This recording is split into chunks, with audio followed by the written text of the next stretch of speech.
What the hell is going on? I have totally won by losing. Nobody has ever won more than me. Everybody says so. Believe me. Hey, the Queen and Prince Philip have had their seatbelt alarms disabled by Land Rover to make it easier to drive them without doing up their belts. What? Can you believe it? Prince Philip, 97. He was spotted driving without his belt just this last weekend, 48 hours after his crash.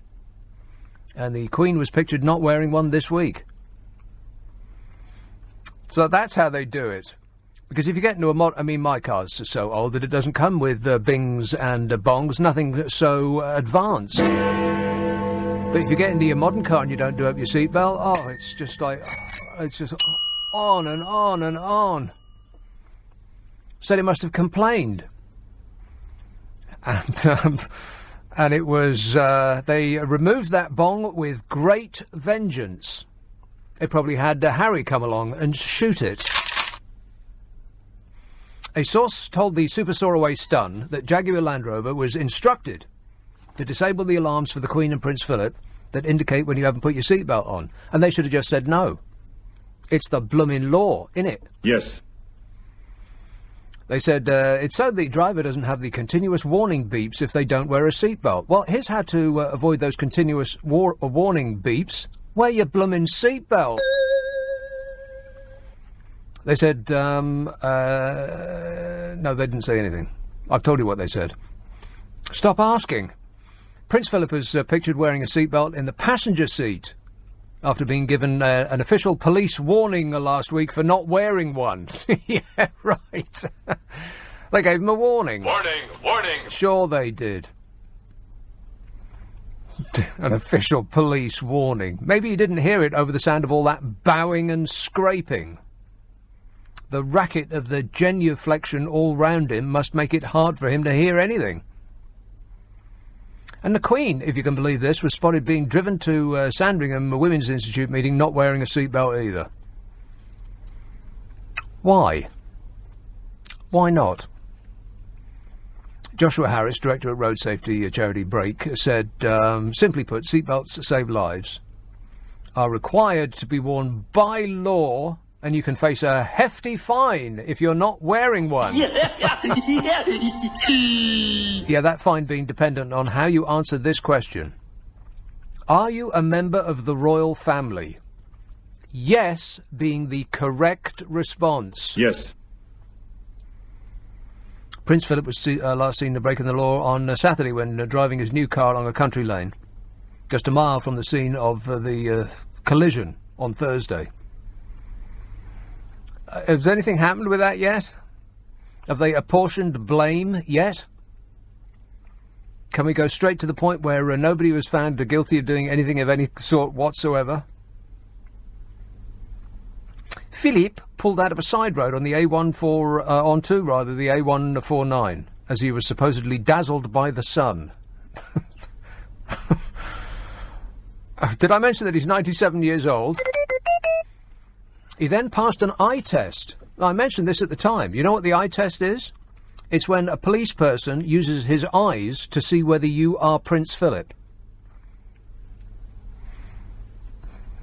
And if he answers in the affirmative, then you get to go along your way.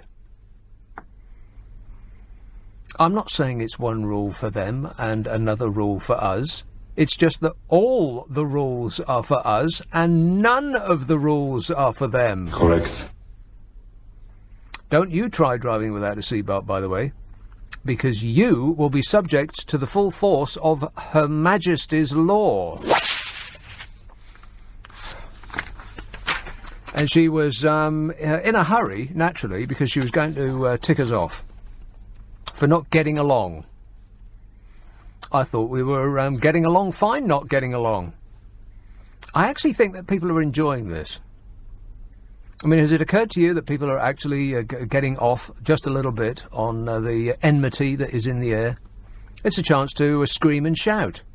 Let your inner caveman out. I think that the whole Brexit thing has allowed a lot of people who would otherwise be shut in at home, shouting at their television,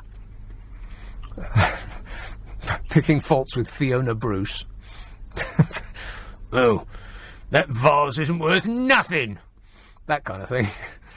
I think it's given them a fresh... it's almost like a dose of fresh air. Oh, the smell of it. I think people are loving this fury that is in the air. Because pent-up fury will just give you a cancerous growth. But if you let it all out, oh, what a sweet feeling of release. And, of course, the Queen says, essentially saying, calm down, but not in that accent.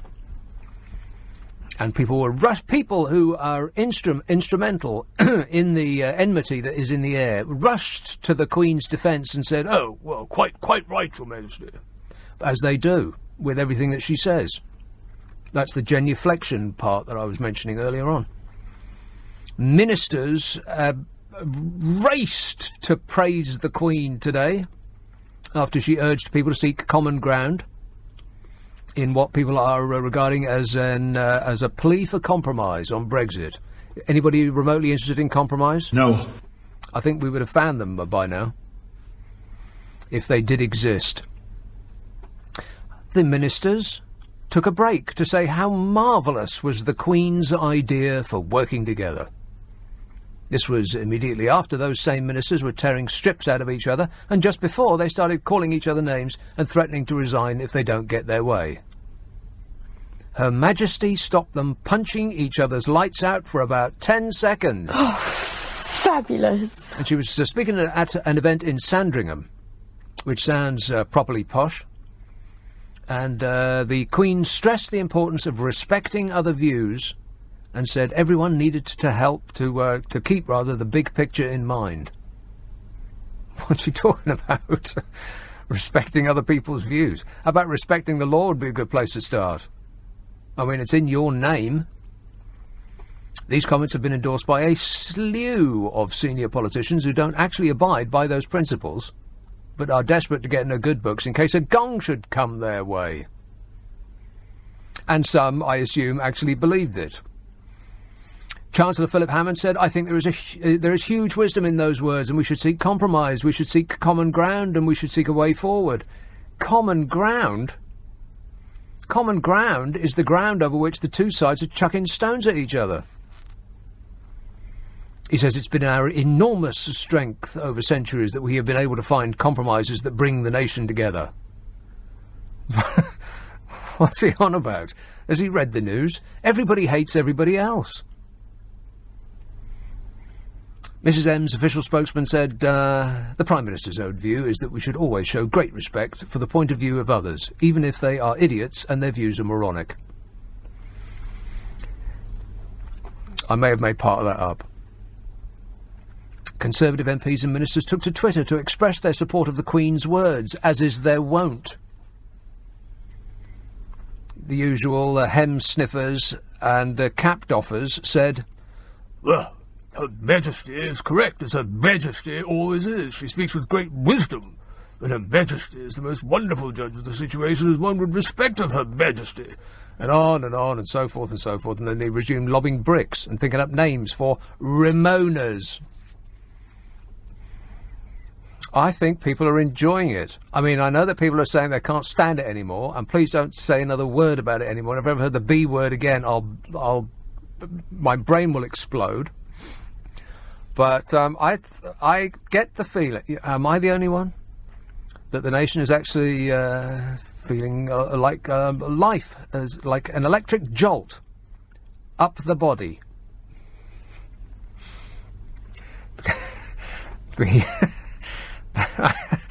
I had no idea I was going to say that. I thought I was going to say something else, but I swerved right at the end there, caught myself out. The Queen was at the centenary of Sandringham Women's Institute, 100 years old, almost as old as her husband, but looks a lot younger. She said, as we look for new answers in the modern age... shall I do the Queen's voice? No. All right. As we look for new answers in the modern age, I, for one, prefer the tried and tested recipes, like speaking well of each other and respecting different points of view. Tried and tested recipes? Nobody's tried that recipe before. She said, coming together to seek out the common ground and never losing sight of the bigger picture. Which is the same thing she touched on in her Christmas message when she talked about helping the poor.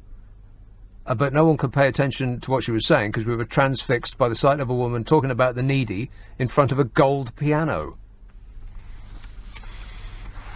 Oh, I wonder if anybody got fired over that. It seemed a bit tin-earish, didn't it? 0345 6060 973. Text 84850. Email nick@lbc.co.uk. And if you're on Twitter, it's @LBC. Friday and Saturday night at 10. Nick Abbot, LBC. This is LBC. Ocean. Who do you think you're talking to? Yes, I'm glad you asked. I'm talking to a lady called Diana in beautiful downtown Surbiton. Diana. Hello there. Hello there. Hello there. I thought that'd annoy you. You get annoyed with other people when they say that. So, what's up, Diana? It's just that my husband doesn't have to wear a seatbelt because he's got a medical condition. Oh, yes. What would interfere with the seatbelt will interfere with his medical condition. Right. Well, you don't want to wear. You don't want to have him wear a seatbelt then. Yeah. So he doesn't have to wear one. Right.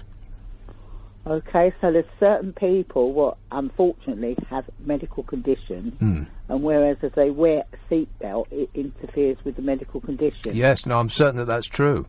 There is also a medical condition called being above the law, which means that you don't have to wear one either. Oh, I know that, but that's not a medical condition. That is just a terminology what people use, isn't Is it? it? Some of it, you know, there's nothing wrong with them medically, is there? Well... unless there's something wrong with their heads. Well, we'll investigate further. Like all our ministers at the moment. Well, leave it with me, Diana, and I'll have a full report on your desk first thing in the morning. OK, cheers, my dear. 0345 6060 973. Lose your temper, pop a pill, Diana. Relax, calm down, put your feet up. You're worth it. Paul says many of the hard Brexit crew think the Queen is on their side of the argument. I'm not so sure, as I seem to remember her wearing an EU hat. Correct, Amundo. Yeah, that was a huge troll. The Brexit crew do assume that the Queen is on their side because they define themselves by being patriots, by being all hugger-mugger with the royal family, who would probably cross the road to avoid you. But I imagine that the opposite is the case. I mean, the Queen is... she chit-chats with people from other countries for a living. Simon on the Isle of Dogs says, police should try giving the eye test to Prince Philip, as in, are you allowed to get away with anything because you're a royal? And Phil would say, aye. Listeners with material. Oh, no. Julian says, please, just get on with it. What? I am. He says, I'm so bored now with it all. Let's just leave and get on with our... Oh, OK. He's not talking about me. He's talking about, Mrs M. Are you listening, Mrs M? He says, once I was an ardent Brexiteer, but now I'm a broken man. Every day it's remain, remain, remain, or leave, leave, leave. There has to be more to life, says Julian. See, I think that you want to grasp onto this opportunity to scream into the wind, because I do get the feeling that people are a little bit addicted to it. I think that you can get addicted to anger. I don't think it. I know it to be true. I was going down that route myself. Just getting... and it's the same sort of dopamine release you get in your brain that you get from throwing yourself out of a plane, for instance, with a parachute and all. I mean, let's not be crazy about it, but strap a parachute on your back and chuck yourself out, or going on a roller coaster, or seeing a scary film, or skiing, all of those things. The dopamine gets squirted about your brain. Also true with anger, and I do think that people are addicted to anger. It's not a psychological problem that people have. It's a psychological addiction. You get a little bit annoyed at something that may or may not actually mean anything at all. Oh, this pen doesn't work. The pen doesn't work. And, just go get another pen. Or you could start being furious about things. And your brain notices that little squirt of dopamine and all the other chemicals that shoot about your brain. Groovy. And thinks, oh, yeah, there it is. I'm going to follow that. And so you get more and more annoyed and angry about completely inconsequential nonsense. Somebody made you tap your brakes in the car. And then you tailgate them for 10 miles, flashing them and sounding your horn. And you just want to kill them. Why? I mean, think about it for just a minute. Why do you act that way? It's because you're addicted to the chemicals that your brain releases when you get angry. And I think that this is what's happening here. I think it's given people an excuse to scream at each other. I'll spend the next 2.5 hours taking phone calls from people who are apoplectic with rage. Oh, by the way, there's a couple of really good calls on the back end of my podcast. I've just done another podcast. I think it's hit the worldwide weight. Do you get the internet where you are? Oh, the stuff you'll find on there. Disgusting. They've got puppy dog videos and pussycat videos and plenty else besides. But they also have my podcast, and I did do a little bit about Brexit, but there was funny stuff, in my opinion. There was Boris Johnson and oh God, what else was on there? It was Boris Johnson and James Bond and other stuff as well. But the really funny part was two callers. And at the end of this series of podcasts, I'm putting my favourite callers from this show. And wow, were those guys furious. The phone was red hot taking those calls. So if you have a spare 20, 25 minutes, then if you'd like to stick it up your device, then I think you'll find it a delight. It's called the Nick Abbot Habit, and you can get it by going to the Global app. Download it, where they are offering you apps to download. Let's have a call in Richmond-on-Thames. Rajiv.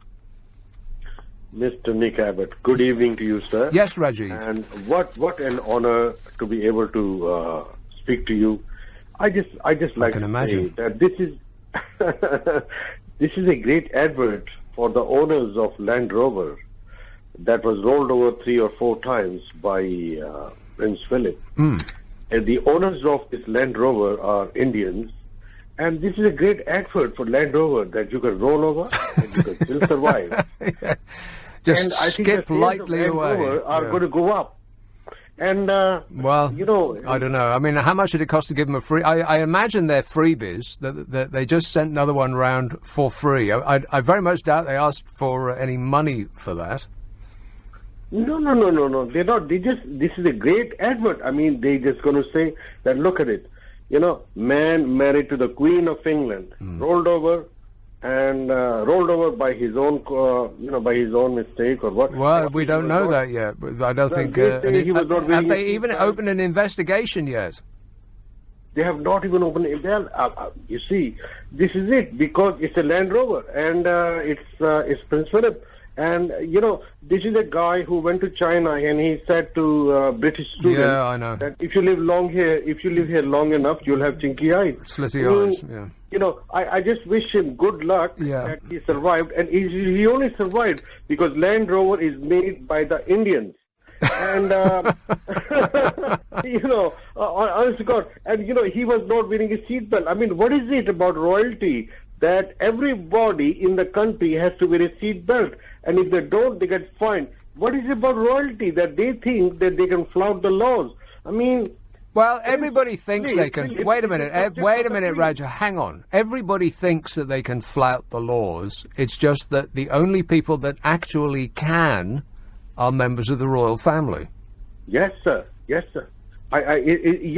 this is just incredible. And, I just sometimes think that why is it like that? Laws are inflicted upon the normal people living, and they're paying taxes. Well, inflicted right? is a laws strong don't word. apply to the royalty. No, that's right.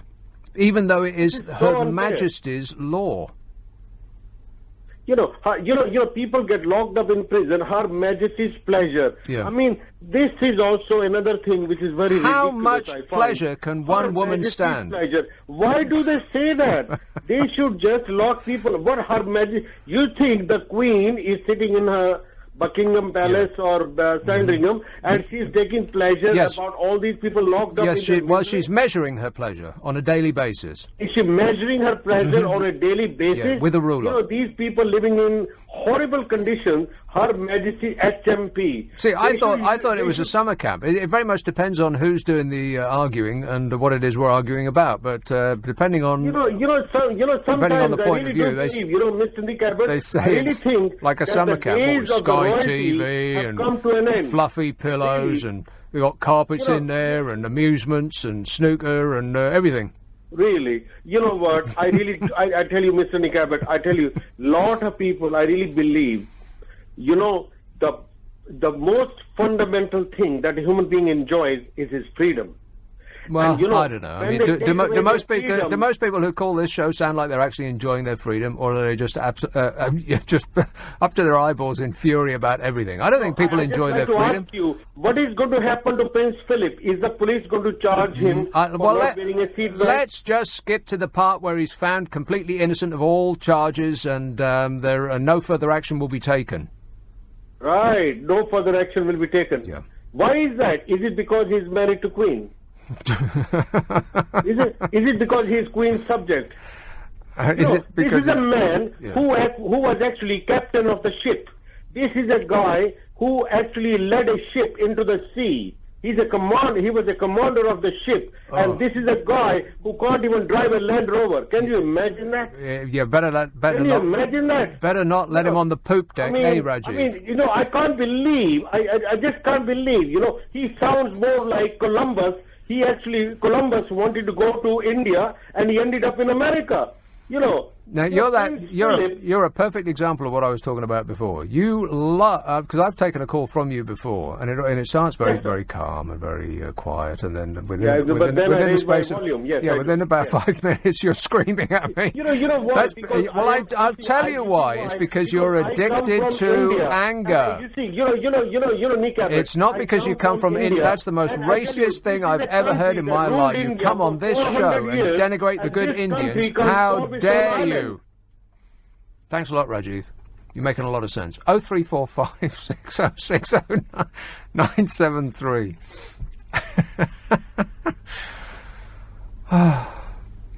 You can text 84850. Email nicka@lbc.co.uk. And if you're on Twitter, it's @LBC. Maybe that call will make it on one of my podcasts as well. I feel like I need to lie down and a cigarette. It's 10:30 on LBC.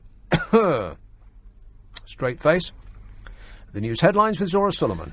Donald Trump has tonight temporarily ended. Sick and dangerous man. James says your constant highlighting of life's everyday hypocrisies and general moron-related activity is having a disturbing effect on my rationale. Well, I apologise for that whole rationale situation. I am very sorry that I screwed up. Totally I am so sorry. You just don't know how sorry I am. I'm sorry. Apologies. Glasgow. Hello, Graham. Hello, how are you? Good, thanks. Excellent. The last caller, really wild. I'm a staunch SNP supporter. I'm not the biggest royal in the world, but I would like to say Prince Philip has served his country. And any photographs he's been taken in Scotland, he's always got his seatbelt on. Always, because Strathclyde and Police Scotland would not tolerate anything less. Oh, yeah, they'd really give him a ticking off, yeah. We're 0% on knife crime, people wearing their seatbelts, non-insurance. Well, I've lived in Glasgow for a little while, and it's a very law-abiding place. Absolutely. Absolutely. Is it raining right now? Is it, by the way? Yes. No. No, it's a wee spit. So that's a yes then. yeah, that's fair enough. Usual weather. Yeah, exactly. Do you want me to give you the weather forecast for the next 2 weeks? Raining? Yes. Well, there it is in a nutshell. Yeah, raining. You're going to get a little bit of sun. For the benefit of those people who do live in Glasgow, the sun will be that really bright yellow ball in the sky. Do not look directly at it. Oh, don't try and eat it. Yeah, right. OK, thanks a lot, Graham. Oh, by the way, is that cone still on, what's his name, outside the Modern Art Museum? No. Yes, it is. Of course it is. Yes, it is. It must be. There's a statue of, I can't remember who it is, to be honest. I must have walked by it many, well, I haven't, I have walked by it loads of times. He's always got a traffic cone on his heed. Yeah, the Chucky Embra, he behaves himself when he's north of the border, no doubt. This is the Duke of Wellington statue, apparently. How'd you know that? Google. Ask the internet. The internet knows.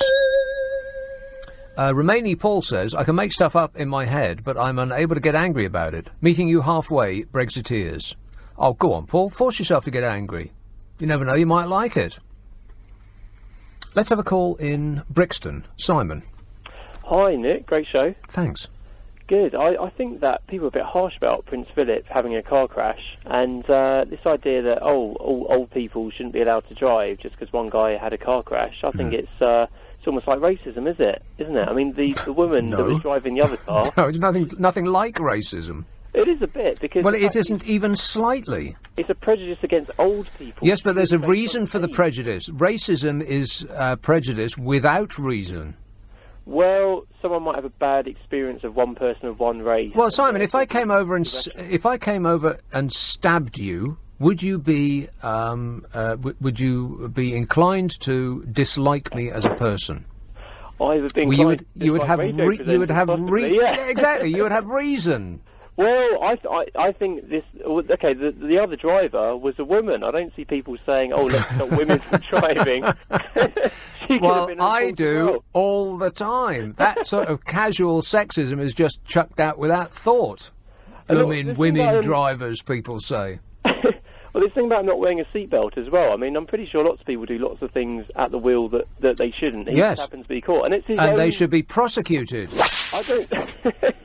Well, he's 97. He might only have a few years left. I think maybe they should punish people that are like 10-year-old or 20-year-olds driving. Well, just pick a random 10-year-old and punish them for Prince Philip's transgressions. No, for not wearing a seatbelt. But when someone's really old not wearing a seatbelt, it's kind of, I don't know. They've probably only got a few years left. They think, well, it's worth the risk, the small chance.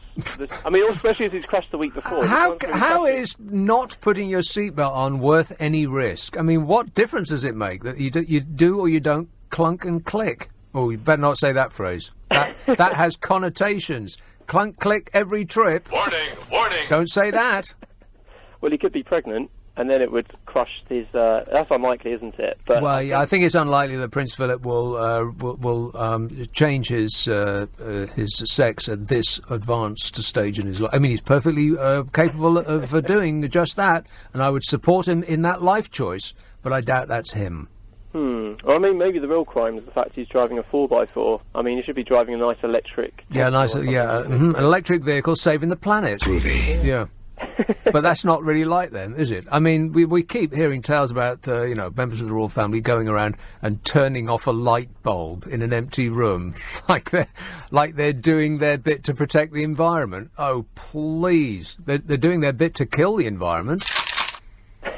Well, it does have an impact, though, doesn't it? I mean, if Network Rail and all these other organisations bothered to turn their lights off instead of... making the taxpayer pay for it. At least they're making an effort. I think Prince Charles... Making an effort? What are you talking about? They have castles and mansions and estates and houses and cottages and you name it. There are just dozens of places for them to live in, which are all heated, dusted, made secure and tended to year-round, whether they live there or not. I suppose the staff live there, and then it's keeping. Oh, I see. So they're keeping the heating on for the staff. Well, they might have a renewable energy contract as well, and then it's funding renewable energy. Yeah, no doubt. Mm-hmm. I think maybe. I'm hopeful. I think they're good people. Okay, all right. Well, as long as you're hopeful, Simon. Live in hope. Thanks a lot, mate. 0345 6060 973. Chris says this country and Brexit is in a quandary simply due to the overwhelming and belligerent Remain bias constantly shown by the establishment and media. What are you talking about, Chris? God, talk about selective hearing. That is amazing that you would think that. The media in this country are overwhelmingly lined up on the Leave side. I mean, which papers are for Remain? Name them. I'll do it for you. As much as they might protest to be impartial, I would suggest that the Guardian and the Mirror are really the only main newspapers that are for Remain. And do you know how many people read the Guardian and the Mirror? Combined, I think it's about 6. More people write those two newspapers than read them. On the Leave side, you've got the full might of Her Majesty's Daily Mail, and then you've got the Times, and you've got the Sun, and the Star, and the Express, and all of the others, in fact. It's constant. But you don't see that, do you, Chris? You don't see it because you don't object to those opinions.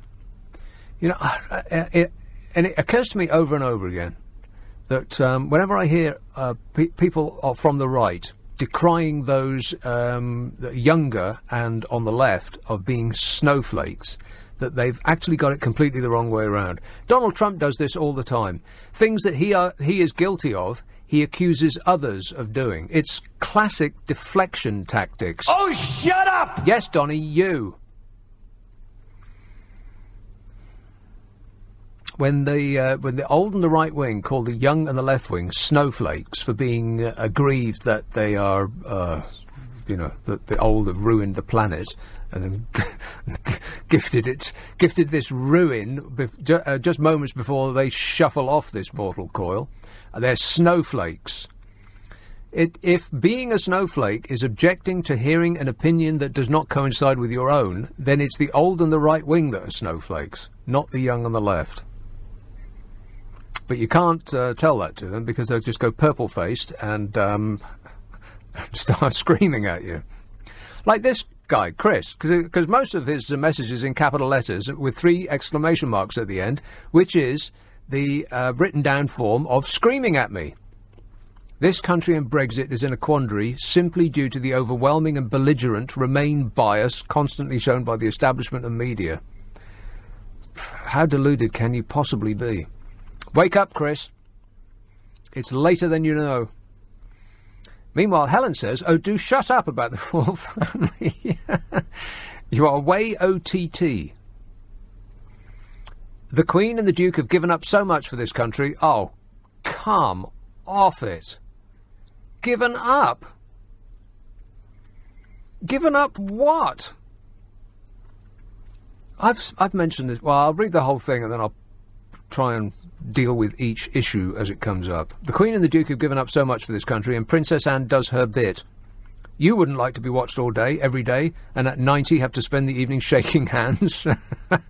If I had a car with beep beep, I would get it turned off too, which is not against the law. It is. Just leave them alone. Do you want a president like Tony B. Liar? Oh, God, what is it with you people that think that the only alternative to having an unelected royal family as our head of state is to have Tony Blair to be our new queen? Does anybody want Tony Blair to be our new queen? No. I don't think you could get a crown that comes in his size. Head's too big. First of all, you don't need to replace the royal family with anything. I mean, America is doing perfectly well without a head of state and a president. I mean, just look at how well they're going. You are going to love President Trump. And as for how would I like to be watched all day? Well, they're not watched all day. They're watched whenever they want to be. and at 90 having to spend the evening shaking hands. Well, if you paid me £80 million a year, I'd shake hands too. You know, the royal family, particularly the Queen, but all of them, their ordinary day, working, he said, waggling his fingers in the air to denote inverted commas, would be any of our best days of our lives. I've gone through this before. Imagine what it would be like. You wake up at the crack of whenever you want. You get up and somebody will wash and dress you and feed you the finest comestibles that are available to mankind. You think it up, they'll cook it for you. And then, at the moment at which you are ready, you are wafted through London, all traffic being held back so you don't have to be. And you arrive at a place where people have been polishing it to within an inch of its life for the past 3 months. And they will offer you everything that they imagine you could possibly want. And you chat for about an hour, and you smile, and you ask them if they've come far, and then you leave whenever you want, to be whisked away to your next reception, which will be lunch, which will be free, which will also have been made by some of the finest chefs that are working on planet Earth. And then as soon as you have finished eating, you put your knife and fork down, and everybody else has to stop too, whether they've finished or not. And then you get up and leave at the moment of your choosing, and then you're whisked to, I don't know what the next one might be, free cocktails. I mean, everything is free for a start. And then as soon as you've finished chit-chatting, you leave. You don't have to wait for anybody's permission, and you get whisked back to a life of unimaginable luxury back at the castle, or the mansion, or the palace, or the house, or the estate, or wherever it is that you want to go. Given up so much. What are you talking about? Plus, if you know old ladies, you'll know that the thing that they love doing more than anything else is having a cup of tea and chatting to people, which is what the Queen does for a living. Now tell me how much they've given up. 0345 6060 973, text 84850, email nick@lbc.co.uk, and if you're on Twitter, it's @LBC. It's my huge honour to... Thank you for holding. Your call's important to us. Yes, I really mean that. Totteridge, hello, Valerie. Hi, Nick. I just wanted to mention something. Now, with regards to the Prince Philip and the big ha-ho about the drive-in thing... The ha-ho? I mean, what I'm trying to say, now, for instance, if someone else knocked that lady, she won't be coming on national television on Good Morning Britain and having a big story about it. And if we, say, for instance... Are you saying that's are you saying that's a benefit? No. Oh. Obviously she came for publicity. Correct me if I'm wrong. I had an accident with you. Well, publicity. Do I come and write a letter, apologise, roll a red carpet and say... But how has the publicity benefited her? Nick, I'm just talking now. I would give you my insurance details and we would coordinate that way. And if I need to go to work, definitely I'll buy another car or I'll hire another car. So what's the big problem? This man is 97 years old. Yeah. He's done his bit for this country. Yeah, he's retired. He's done his bit for this country. Yes, really? of course. In what way? Have you even thought about how you're talking about the Queen? I am from a third world country. I will tell you, when we had the terrorist problems in Sri Lanka, the Queen there, she didn't bother about that. She just put her life on this thing and she came. You know, these people, they go to different countries. Yes, they have the wealth. They're born into this. They were not asked to be born. They're lucky and they're born into this. If you and I were born into that, we would too embrace it. You know, when we had the terrorist problems in Sri Lanka, she came to our country because of the 52 Commonwealth countries. Without any fright, Britain can stand up and rise to anything because they have the backing of all the if they need the military people or whatever. Anyway, I'm not going to get into that. What I call to say I don't know what any of that meant. No, it's just like word salad. Criticizing the Queen having a go and standing for 10 minutes. And she's 92 years. She goes and stands in the rain and the sun for hours and hours. Can you do that? For £80 million a year? Absolutely. 80 million. You can't help, Nick. You can't help. She was born to that. This thing. We don't choose to be born to any family. We are born to a family. We will absorb the good or the bad of yes, it. Valerie. If you are born into the royal family, you will absorb that. Yeah, okay. All right. Oh, jeez. It's like a wind-up clock. It's like that Duracell bunny. You put batteries in and she goes. Take a breath, Valerie. I think she does that double breathing, that circular breathing. She can speak while breathing in, speak through her mouth while breathing in through her nose. I bet she's still talking. Just go, right? See? So what I'm trying to say to you is, you can laugh all you want. I don't. Okay, thanks. 0345 6060 973. The Queen went to Sri Lanka. That's about all I got from it. Charlie says, I'm a big fan of you, but I'm also a big fan of the Queen. Help. I can't give you any help, Charlie. You're going to have to make a decision.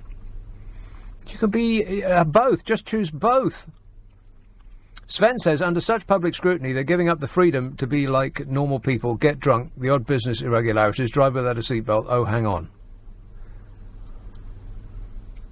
Under such public scrutiny, they're giving up the freedom to be like normal people, get drunk, the odd business irregularity, drive without a seatbelt. Oh, hang on. Exactly. What have they given up? Absolutely nothing at all. They have an entire country of willing dupes who want to be hypnotised into supporting something that really has no relevance in the modern age. I mean, for crying out loud, are we living in a Disney cartoon? Genuflecting to princes and princesses. It's just ridiculous. And do they work? No, they do not work. Not what we would call work. They don't get up at 6 o'clock in the morning, squeeze themselves onto public transport, and then go and slog for 8 or 9 hours doing something they hate for people who don't appreciate them and don't pay them enough. They don't do any of that. Never have. Never will. It's not work. But they have an excellent PR machine that just keeps churning it out, and people just lap it up. They want to live in a Disney cartoon. They want some of that stardust to be fall on them. The Duke and Cambridge of Sussex, the Duke of Cambridge and the Duke of Sussex carried out fewer days of official engagements this year than Princess Anne. And do you know who the Duke of Cambridge and the Duke of Sussex are? I bet if I went into the street with a clipboard, you wouldn't have any idea. If I went into the street with a clipboard and a fiver and asked 100 people who the Duke of Cambridge and the Duke of Sussex are, I bet I'd still have that fiver afterwards. The Duke... I mean, just listen to the titles. The Duke of Cambridge. Doesn't that sound silly to you? Princess Anne, the Princess Royal, 68, was the so-called hardest-working royal, again, last year, after carrying out official engagements on more than 180 days. She showed up to be feted and fawned over only every other day, and she was the hardest-working of the lot. Oh, fabulous. Prince William spent about 120 days working, about 1 in 3 days. So that's 1 day on and 2 days off. That's a pretty luxurious lifestyle, no? I mean, you know, apart from all the luxury that goes with it, that in itself is pretty luxurious. And HRH Puffin stuff. Prince Harry, he spent 90 days at the coalface, or about once every 4 days. Hey, don't knock yourself out, will you? No. Of course, none of this is actual work. And like I said, one of their days, when they actually do something, would constitute one of the best days of our lives. And for all that, they only get about £350 million a year. How do they manage to get by? And on top of that, £350 million, there's everything that they do or want or see or touch or sniff or squeeze is free. Free to those that can afford it, very expensive to those that can't. I mean, you think when they go on holiday that they have to pay they actually have to put their hand in their pocket and pay for anything?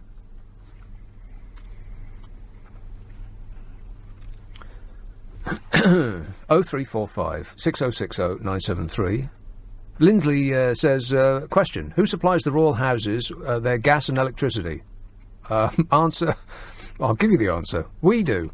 Just like everything else that goes into their houses and their castles and their mansions and their cottages and all of the rest of it. That's on us, that is, along with the bills for everything else. You're welcome.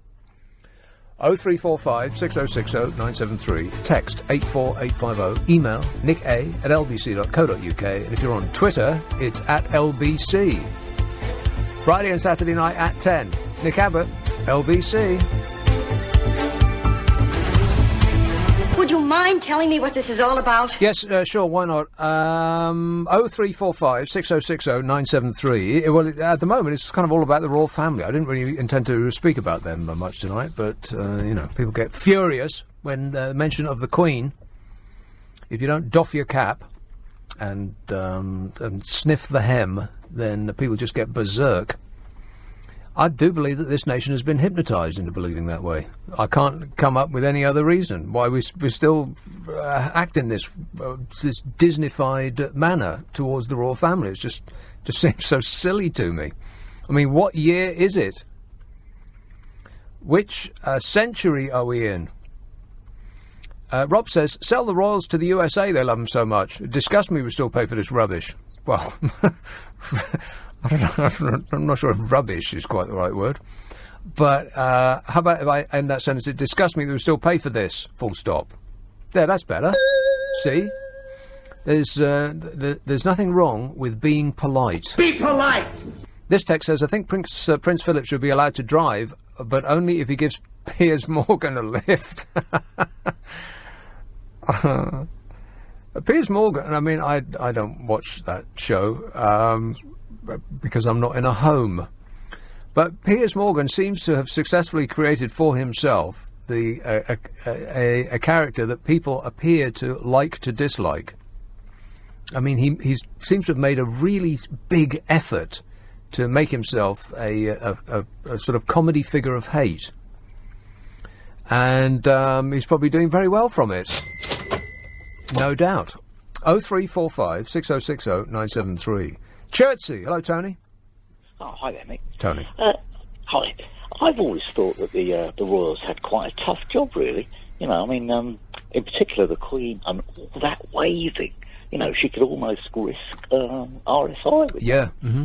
Yeah, you know, and so it must be a very difficult job. I would say so. The smiling and the waving together, pretty tough. Like one or the other, yes, but both, difficult. Yeah, together. It's tremendously difficult. But she doesn't actually, to be fair though, she doesn't actually do much smiling, does she? Except when she's looking at horses. No. Then she smiles. Other than that, not much smiling going on. Or waving, really. I mean, not constant waving. Every now and again, there's a little shake of the hand. That's it. Yeah. And isn't one of her stock questions, and what do you do then? Yeah. Oh, right, yeah. Not well, who the hell are you? Find that that out. Yeah. One thing I was wondering, though, Nick, you mentioned that you'd been round the Houses of Parliament. Once, yeah. Yeah. How did you wangle that gig then? I don't know. Somebody emailed me saying we've got something about music, about I don't really even know what it was about. I think it was about persuading people to pay for playing music in public places. You know, that old thing. If your hairdresser plays some music while you're getting your hair cut, then they should pay for it. I think that ship sailed, though, by the way. And nobody pays for music anymore. No, that's right. Now you can stream it from wherever it comes. Yeah. Yeah, it's so easy. But one thing I was thinking about also... David Bowie predicted that, by the way. I mean, I don't know if he just was received wisdom, but he predicted that years and years and years before it actually came to pass. He said that you'd get music out of the wall like electricity. Completely correct in every respect, David Bowie. And by the way, ever since he died, the world has gone to pot. Thanks a lot, David Bowie. Couldn't have hung on another couple of years. Yeah, it was all his fault. Yeah, another thing I was thinking, Nick, you know, when a caller mentioned the Queen paying for electricity and so on. Yeah. Well, apparently, Windsor Castle has a scheme whereby she gets power from the Thames via some method or other, and uses the electricity generated at Windsor Castle. You know, so she's completely and utterly independent of the normal electricity suppliers who ramp up their prices with gay abandon and give you power cuts just at the very wrong time. Oh, well, we're going to be experiencing a lot of that, apparently, because apart from all of the other problems that are besetting this country, our lights are about to go out. Oh, no! Yeah, because the successive governments haven't bothered to do anything about it. Idiots. Well, they have done something, though, Nick. You know, we have a big cable network that goes to France. So quite a lot of our electricity comes from a nuclear power plant of France. Mm-hmm. And, you know, I was quite surprised at that. I didn't know that we were so closely linked to them. But it's amazing. Thank goodness that Margaret Thatcher started the Great British Sell-Off, because otherwise, these days we might actually own something that we think of as being British. Right. But fortunately, we've got rid of all that. Thank goodness. Yeah. But to my mind, that doesn't matter too much, because as long as whatever it is that's been sold off is made somewhere, then it's still being made on the earth. Yeah, as long as they're still making electricity somewhere, they might send some our way if we're really, really good about it. Well, mind you, what I do approve of is our reliance on quite a fair bit of electricity from wind farms now. I mean, have you seen, for instance, what they call the London Array off of Margate? No, I haven't seen that one, but I've seen the one off... there's one off Brighton. Well, any of the southern coast, I think. There's an array. And I think they're quite good-looking, actually. Oh, so do I. I think they're beautiful, actually. Yeah. You know, a propeller is a beautiful design. Yeah, no doubt. And if they're a long way away, I think it also adds to their attraction, because sometimes you can see them, but if it gets misty, you can't. And the ones off Brighton are so far away that you have to really stare at them to see whether they're moving or not. And usually, in my experience, they are, Yeah, oh, right, well, that's good. I mean, how obvious is it that we should be getting all of our energy requirements from renewable, pollution-free resources? I mean, that people would complain about that just beggars the imagination, doesn't it? Staggeringly obvious. You know, that is the way to go. The amount of power involved in the Earth rotating and everything on it as well, you know, the wind and tides. And well, the sun. Don't forget about the sun. The sun has provided the energy to grow everything on Earth. Yeah, you'd think we'd be able to squirt it up a car to get us to the shops and back. Yeah. Well, that'll come. You know, what is it?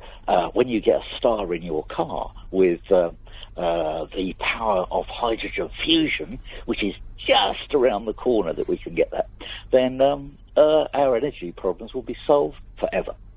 Yeah, we won't need a flux capacitor or anything. What are you talking about? Well, we might still need one. I'll put a tiger in my tank. Well, how does that sound? Capacitors, though, Nick, that leads on to another subject. Have you heard of supercapacitors? Now, what makes them so super? Because they are so unbelievably big, and yet a small packet. You know, in a packet the size of an AA battery, you can now have a capacitor that holds the equivalent, in using the water analogy for electricity, several swimming pools of electricity. Whereas before... Now, wait a minute. There's electricity in swimming pools? No, that's using the water analogy. Do keep up, mate. Do keep up. Yeah, but...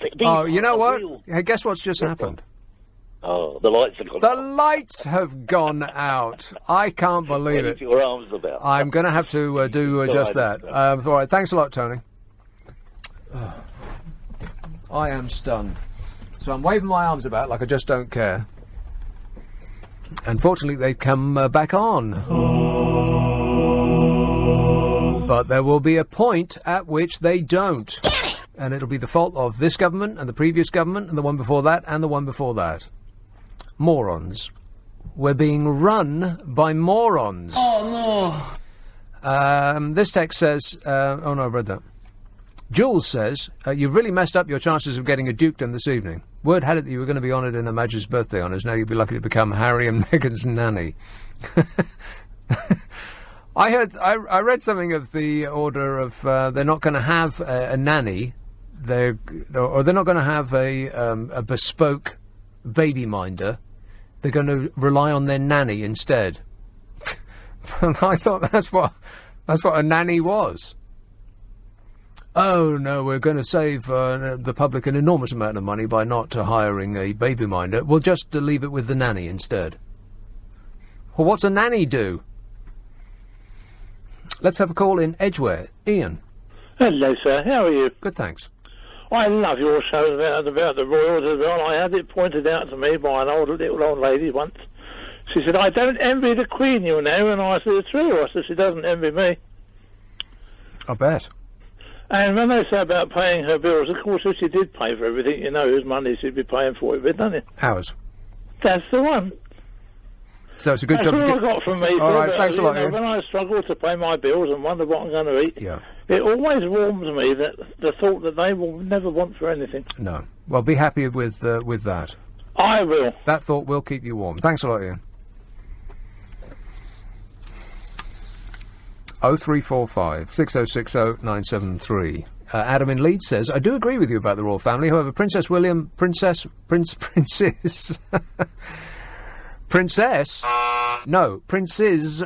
Harry have done proper jobs. Harry was in the army for a while, and William worked for the ambulance service. Yeah, for a while. And when worked, wasn't really what I would describe it as. Just showed up every now and again.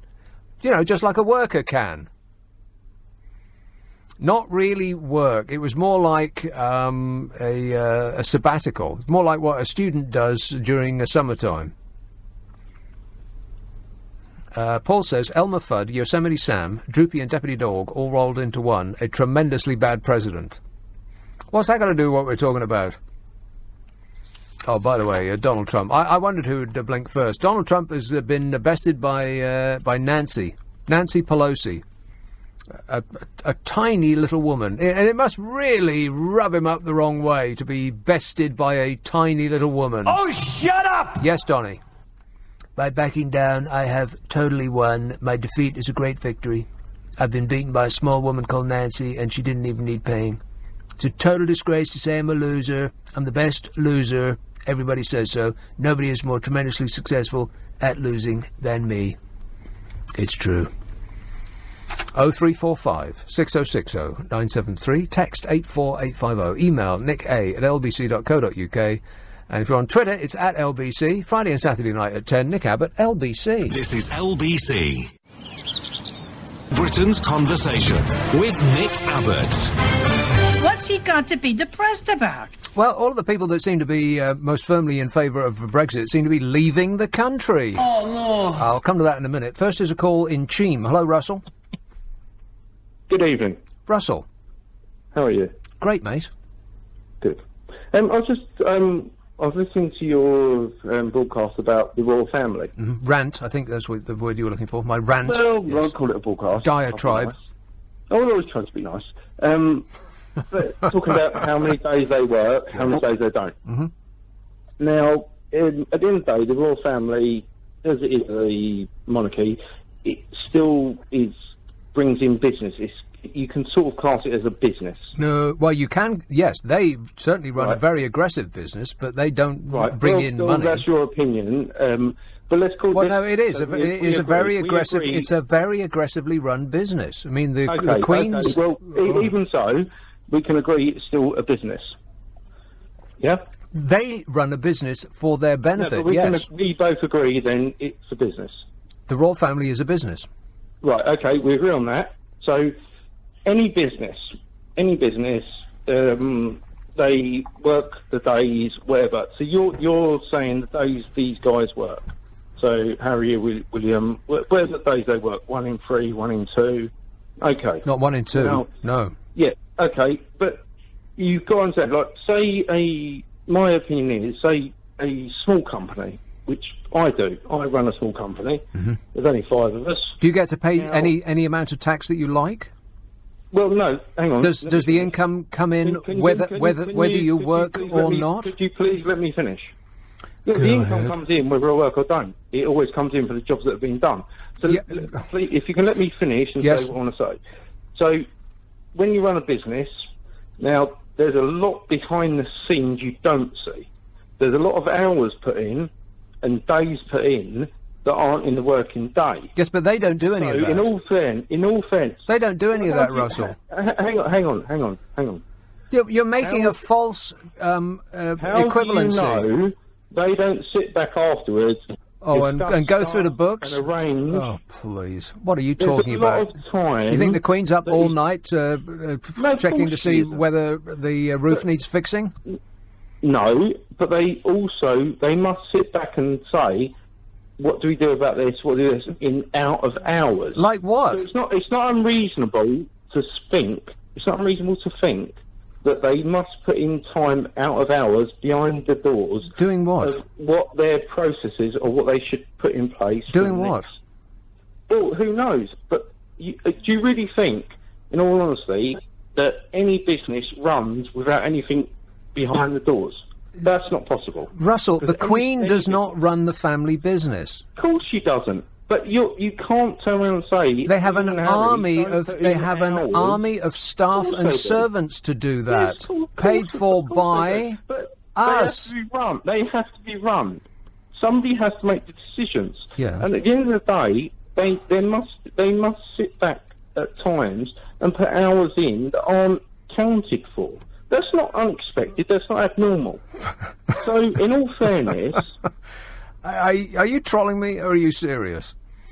no, I'm being. You're serious. being serious. Okay, well, we agree that the royal family is run like a business. I mean, their investments are very, very aggressively run. And they're making a ton of money. Don't worry about that, Russell. But that's the end of the part that is similar to an ordinary business. They're not subject to the travails of an ordinary business.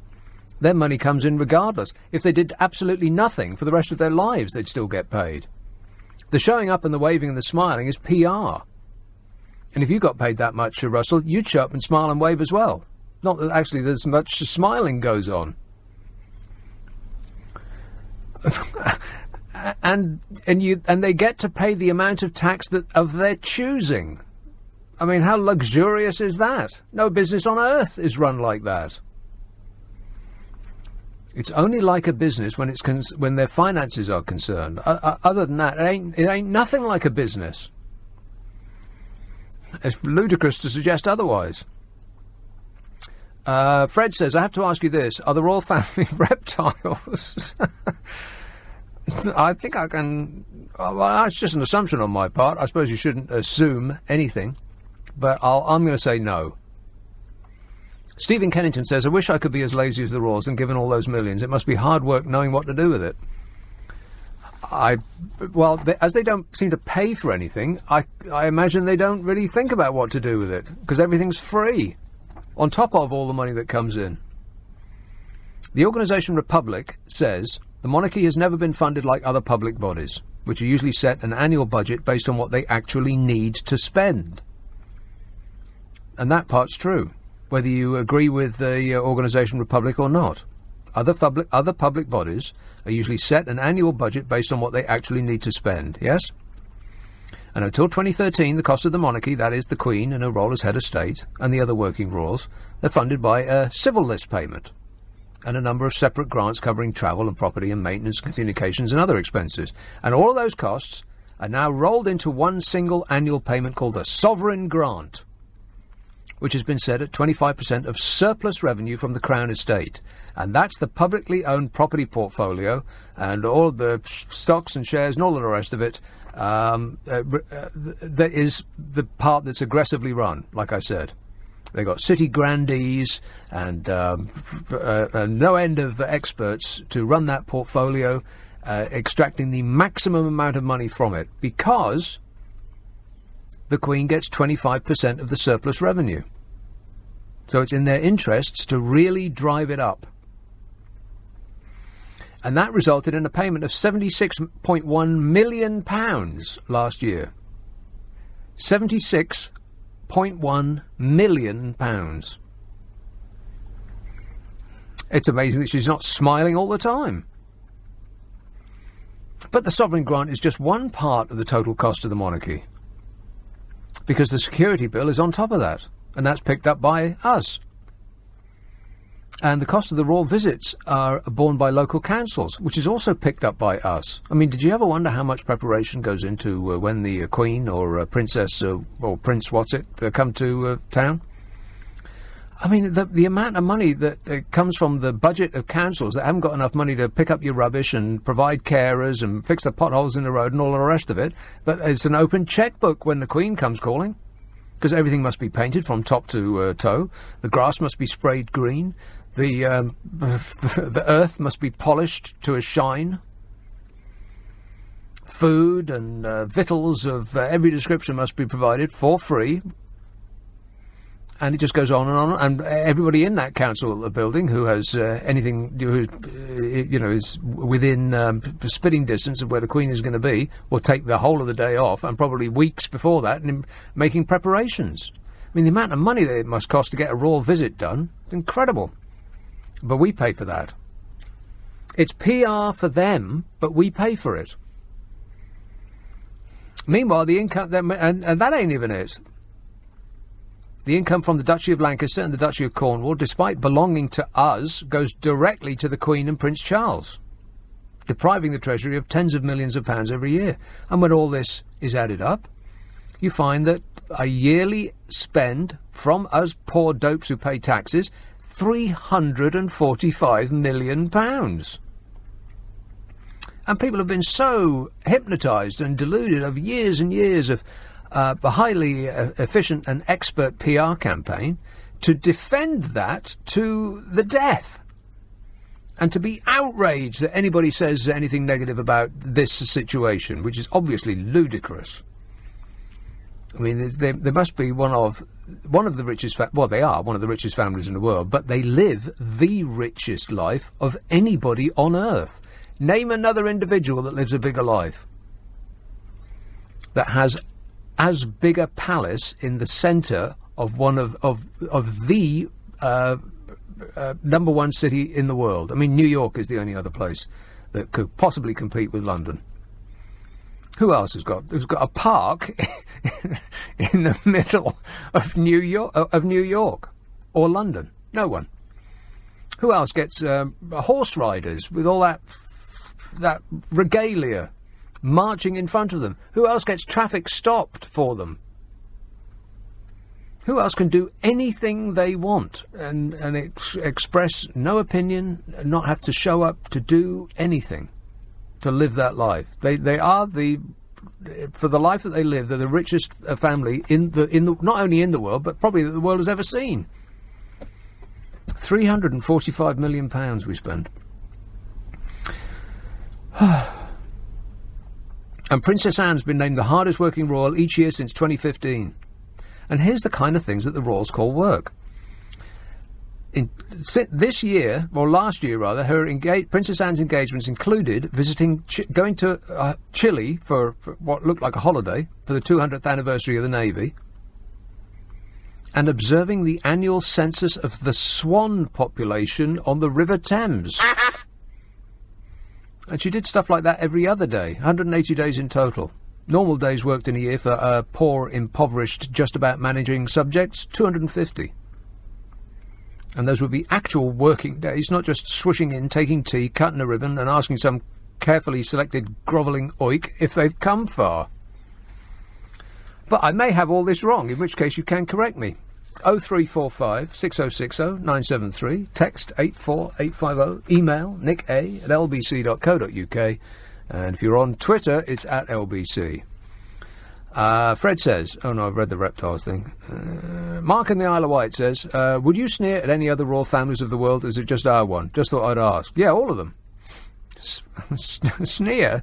I'm making a case for not paying £345 million that we do not have to a family that don't need it. I mean, how much money do you actually need? I mean, even the kids are multimillionaires.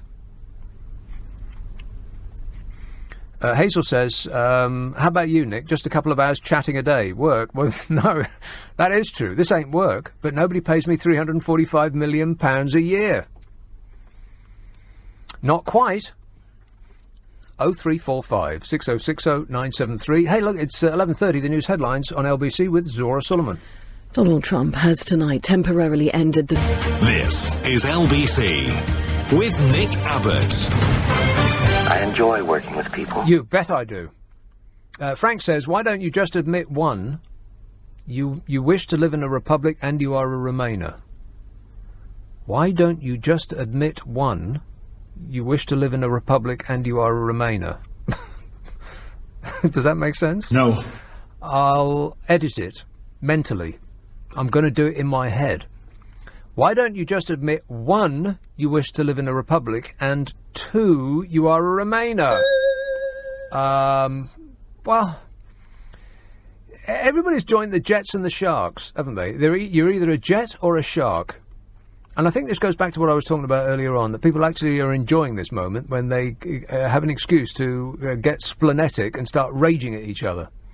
Because they just like the chemicals that the brain starts to squirting about when they do it. A Remainer. You're either in or out. There's no grey area in between. You can't be a person who just wants the best for their country, because that's, I don't know, an unpatriotic thing to say. Particularly if you believe the, I don't know, you picked sides. The entire country just picked sides, and then that was it.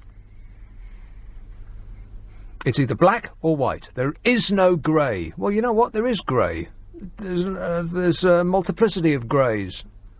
No end of shades. And as for living in a republic, I just don't think that we, the public who do not have the money, should be giving £345 million a year to a family that doesn't need it. I mean, how much money do you actually need? I mean, do you think that you would be able to put your feet up and not do much, to actually buy your own stuff if you've got 10 million quid in the bank? 20 million pounds. Would that be enough? But it's hundreds of millions, or £500 million. There's something of that order that the Queen has personally. Her private wealth.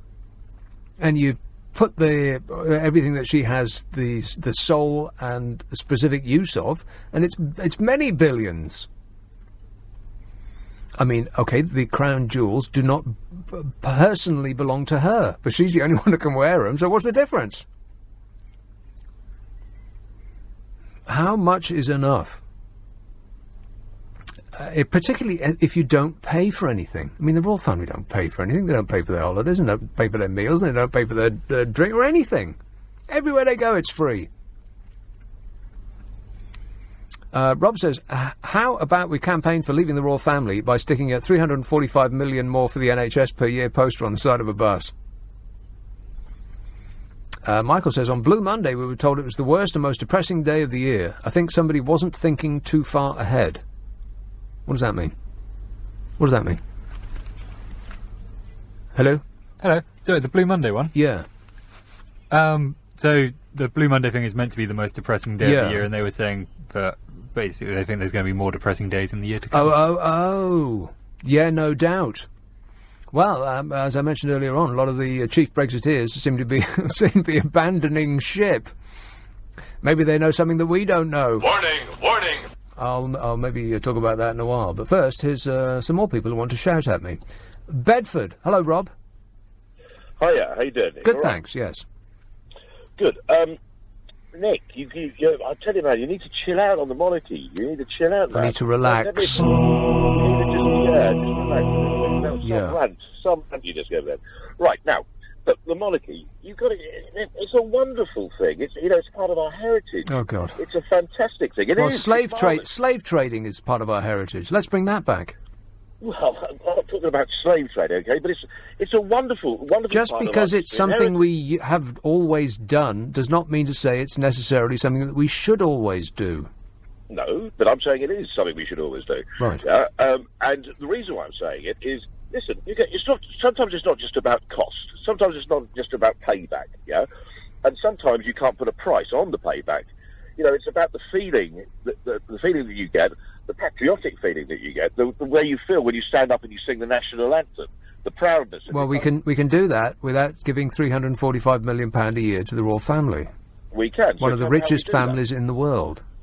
Okay, so look, first of all, it's a king and a queen. It's a royal family. Okay, right. So they're not going to be Mrs. Jones at number 12, who's on £200 a week. That's that goes with it, doesn't it? So they have to be rich. Okay. That's part of the role. They don't have to be rich on our money. They are rich on their own money. They're already rich. Okay. So let's talk about what they do. Yeah, I personally wouldn't change places for them at the Royal Royalty in China. Yeah, and I'll tell you for why. You've got 24/7.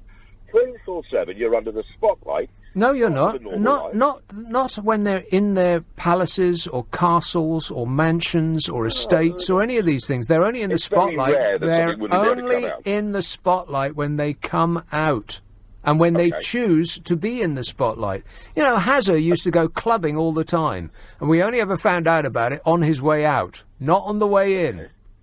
Okay, so how many people go clubbing? How many people hit the headlines for going clubbing? Well, everyone that's famous. Well, any youth in the world, will go clubbing, okay? But it's not written all over the papers what he did, how much he drank, who he was sitting with, whether he snogged a girl. Well, you clearly don't read the Daily Mail, do you? Because everybody that's famous is in the sidebar of shame doing exactly what you've just described. Well, they don't get £345 million of public money. A lot of money. They generally get a lot of money. Not that much, and they don't get a royal protection squad surrounding them at the time of their choosing.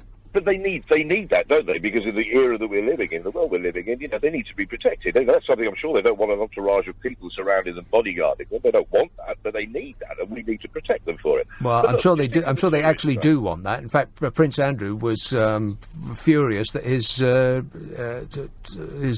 daughters, the ones that go out with satellite dishes strapped to their heads, that they weren't going to get protection paid for by us anymore. Why do they need protection? Crying out loud. Well, because there's a lot of they're famous out there that would do it. Well, no, there's a lot of vicious people out there, and you would want your kids protected in that type of role that you play within England. You would want. There's always going to be some nutter who's out to. Well, then we should all have our own protection officers. Well, we shouldn't, should we? Because with respect, me, for example, who's going to want to, what have I done? Rob, the paper's absolutely chock full of people that we haven't heard of that have been attacked to death. Okay, so look, when if I'm from anywhere in the world, I come to England. What I want to see is Buckingham Palace. I want to see the changing of the guards. I want to see. That's right. Mm-hmm. Just like when people go to France, they want to see the Eiffel Tower. Well, no, not the Eiffel Tower. They want to see. Oh God, what's it called? The Champs-Élysées? No. Arc de Triomphe? No. The Louvre? Just outside Paris. What's that called? That giant place. What's it called? I have no idea. What? Oh, that huge palace. The Louis XIV. Palace of Versailles? Versailles. Correct, Mundo. And you know what? When people go to the Palace of Versailles, they're not expecting to bump into the Sun King. Okay, but listen, back to England for a moment. We can just jump the channel back to England. People come to England. No, I'm holding your argument under the waterline. You're saying that people come here for the royal things in order to because the Queen is there. But the Palace of Versailles is a much more popular tourist destination than anything that has any royal connection in this country. And people and France had a very strict policy on their royal family. Well, I mean, if you know the fact, then that's a fact. But I mean, I would doubt very much if it's more popular than Buckingham Palace. Rob, well, would you like to bet? No, I don't want to bet because I don't know if you're saying it's a fact. It is a fact. Okay, well, I'll take that point on. But never, having said all of that, okay, whether France is better suited for tourism than Buckingham Palace, I don't know, right? But I'm telling you. Okay, so there's nothing. Okay, there's no royal destination is in the top 20 either paid for or free tourist attractions in this country. Not one. So Buckingham Palace wouldn't be in there. Not on the list. No, not in the top 20. And you would think that it would be if you're. How much do they generate in tourism? How much do you think they bring in? Zero. How much do you think? Oh, come on. Look, we've just been through this argument, Rob. People do not come here because they think they're going to bump into the Queen any more than people go to the much more popular tourist destination of the Palace of Versailles thinking they're going to bump into Louis XIV. What do they come here for? Well, they come here for London, primarily, which is not... What's in London? Yeah, what, the theatre district? Everything. Rob, London is the best city in the world. What's in London? Where do I even begin? People come to London for the museums and the galleries and the theatres and everything that is London. That's what they come here for. Mostly the galleries and the histories and not the histories. The things that make. No, it's... oh, they do. You're just coming around to the same argument again. You're just making it up out of thin air. They do not come here to see the Buckingham Palace. Are they looking at the gate, then around the palace? What are they all standing there for? They're taking pictures. All? How many? Hundreds. Hundreds. So we're in danger of losing hundreds of people. Is that what you're saying? Well, I don't know if it's hundreds or thousands during the day, but at any one time there's hundreds. Well, there might be 354 people out there. That's £1 million each. Well, I tell you what, I do believe they do contribute in terms of tourism. Well, I know you do, but that belief is based on no facts, no information. It's just a belief. And I know that we all make up our own facts these days. And there's no such thing as truth anymore, and we all have the right to make up our own truth, our own facts. But the fact is, I mean, if you're actually interested in what's true still, if there's anybody out there, the truth is nothing that is closely associated with the royal family is on either the paid-for or free tourist attractions in this country. Nothing, not one thing. Including your favourite Buckingham Palace, Rob. But I'll assume that you're not interested in that because you've already made your mind up, based on no information of any kind, that that's not correct. So I could stand here and argue with you from now until the end of time. It wouldn't make the slightest bit of difference. 0345 6060 973, text 84850, email nick@lbc.co.uk, and if you're on Twitter, it's @LBC. I guess he wasn't quite angry enough to, or with the greatest respect, Rob, interesting enough to for me to stick on the end of one of my podcasts. But I'm putting my favourite calls on the end of my new podcast. It's a series called Nick Abbot Habit. It's coming out about once a week. I've done 2 now since Christmas, and I think you'll find it a delight. I think you'll find it highly amusing. I certainly hope so. The Nick Abbott Habit, you can find it in the podcast section of our global app. Stick it up your device. 0345 6060 973. LBC, this is LBC with Nick Abbott. Listen to him. He knows everything. Well, that's true. Abbot says, I agree with you. I don't see the point of having them. I also object to having to pay for their lavish lifestyle. I can't understand how so many people are in favour of defending their expensive existence. I think that the nation has been hypnotised. We also seem to really love to cling on to past glories, and I think that the royal family sort of embodies what we used to be as a nation, and we seem disinclined to give up that notion that we are still number one, bestriding the world with our Britannic magnificence. Those days are over, and people just don't want to let them go. And you bring that subject up, and people just go berserk. Whoa, that's not patriotic, they will say, or words to that effect. Among a blizzard of oaths. Joe says, the royal family are there as the head of our country. We should hold them in great esteem and afford due deference towards their status. Any work they do should be limited to special occasions only. By doing too much work, they risk comparison to the general public. What are you talking about, Joe? Doing too much work? I don't think we have to worry about that. Richmond, hello, James. Hi, Nicky, all right? Yes, good, thanks. I'll tell you what, of all these years I've been listening to LBC, this is the first time I've felt compelled to ring in. Oh, no. What have I said now? Well, the royal family, you know. Now, it's statistically known that 3 in 4 chief executives of the major companies in the UK don't actually bring anything to their company. They don't actually make anything for the company. Now, I'll give you a few Wait. It's statistically known that 3 in 4 chief executives of 3 out of 4, is that what you're saying? Yeah, don't actually bring anything to the company, financially to the company. Well, Now, what do you mean it's statistically known? Well, it's a Do you mean that you fact, just, it's a fact that you just made up? No, it's a fact. If you research, it's a fact. It's a fact that 3 out of 4 chief executive officers bring nothing to their company. Yeah, financial. Yeah. Well, why are they there then? If they weren't there, the company would still bring in the same amount of money it would bring in. But where did you get this information? It's you find it on the internet. Oh, the internet. Sure, I'm actually pretty sure it was James O'Brien or something. It was one of his shows that I actually heard that fact on, so it was off probably LBC. But just to talk about quickly, you know, I'm sure LBC have got a chief executive. You have to look, what does he actually do? I work for a company that's got a chief executive. Now, he is very good, but he has meetings, he drinks tea. So to say the Princess Anne stands, the princess stands and looks at like swans being found and stuff like that. But that's like saying a boat will still float if there's no captain at the helm. Well, it would, because it would have a second officer, wouldn't it? So it would still float. Well, then that second officer would become, by default, the captain of the ship if the captain is not present.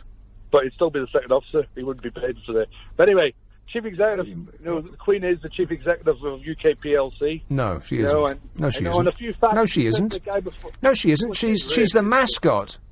The mascot, yeah. But just a few facts, because you said to the previous caller, actually, they don't bring anything in. But a few facts, if you check Visit Britain... Is this from the same source as your facts about the CEOs? Yeah, probably. The Visit Britain reckons that tourism linked to the royal residents like Buckingham Palace, Windsor Castle, Balmoral, brings in to the country about 2.7 million visitors. Okay, based on no facts of any kind whatsoever, based on a hunch. That's a fact. No, it is not a fact. It may be a fact that that's what they said in public, but that assertion is based on no evidence. Zero. Well, of course no, it isn't. It's based on the assumption that the people that came, the people that visit those attractions have only come to this country for those attractions. I tell you what, you Republicans are all the same. I grew up in Northern Ireland. You Republicans talk rubbish, you know. Okay, so anybody that you disagree with is disseminating misinformation. Yeah. And just a company called Brand Finance as well, estimating like in 2017 that the monarchy brought in £1.8 million. Okay, nonsense. No, it's not nonsense. It is nonsense. It's these are just this is guesswork on their behalf. Nick, where are you getting your facts from that's nonsense? Because they're basing it on no facts. They're basing it on the assertion, like I said, that people who go and visit a royal attraction have only come here because that royal attraction exists. And, newsflash, that royal attraction, the castles and the Buckingham Palace and whatever else they've got, would still exist if we didn't pay them all of that money a year. Americans and Chinese, Japanese come for that reason because they don't have a monarchy. That's why they love it. No, that's not true. If that was the case, then royal attractions would be at least in the top 20, wouldn't they? Well, they bring in 2.7 million people. Yeah, again, that's just another number that you just made up, James. Well, what fact have you got that doesn't bring in 2.7 million? Okay, in Europe, if we're competing with other European countries for tourists... No, we're not. We're talking about Britain. Okay, all right. Well, but you're talking about tourists, James. I mean, the tourists. Your assertion is that tourists come here because of the royal family, which means that, by the logic of your statement, suggests that they are choosing to come here over other countries in Europe. Yes. Yep. Right. So we are talking about Europe. Well. I'm going slowly. Can you actually follow me? Yes, I'm following you. All right, so do you deny that Americans come here, Japanese come here, Chinese come here because they like the royal family? So if I go down to Yes, in any great number, yes, I do. I mean, how deluded would they have to be to think they're going to bump into the Queen? Well, it's not being about deluded. They just want to see a bit of the Buckingham Palace. They want to see Balmoral. They want to see Windsor Castle. That's what they want to see, because they don't have a monarchy. Then, if that was true, James, do you not think that any of those destinations would be in the top 20 paid for or free tourist attractions by number visited? So tell me what top 20 is and how many visitors it brings in. Well, yes or no? Yes. Thank you. Listen, I love the royal family. I know. But you love them based on what though? Based on they've always been around. Based on your limited experience of them on TV with the genuflecting documentaries and the bowing and the scraping people and the 3 minutes speech at Christmas. It's based on that. It's based on fantasy. It's based on no real grasp on reality at all. It's based on your perception, your projection of what you want them to be onto them, which is why the Queen doesn't say anything about anything at all.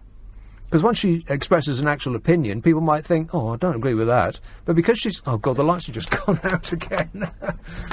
That's probably the royal family did that. They have enormous power. You wouldn't believe it, James.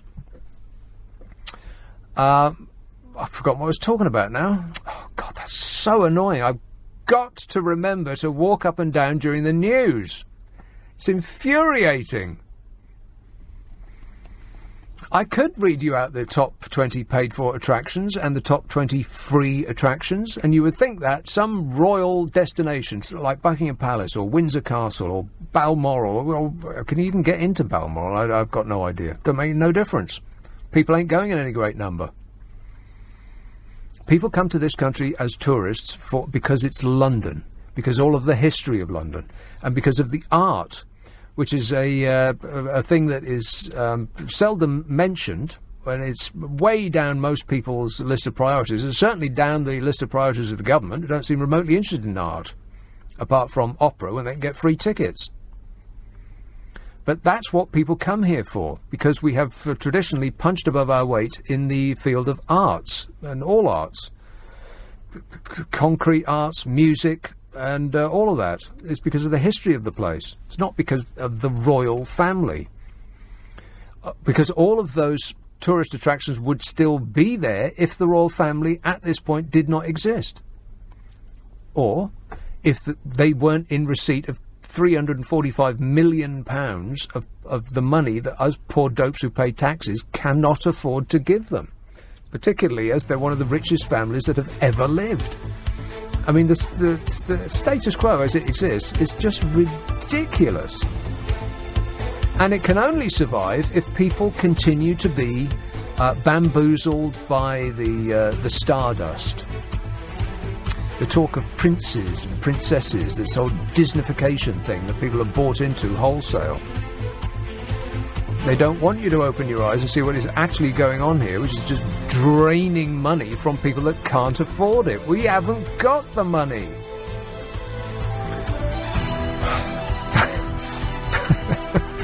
Is anybody listening to what I'm saying? No. 0345 6060 973. On your radio. On here. Play LBC. Leading Britain's conversation. This is LBC. Well, let's get back to it. Yes, I really didn't mean to talk about the royal family at all this evening, other than to mention that whole seatbelt issue.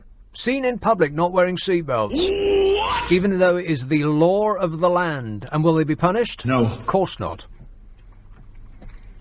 And apparently that's all anybody wants to talk about now. Lorraine says, if any of those criticising the Queen, who is 92 and has been self-disciplined and duty-driven all her life, think they can still work at 92, let them do it. Hers is a unique role not chosen by her. With all and sundry discussing them, it must be very irritating.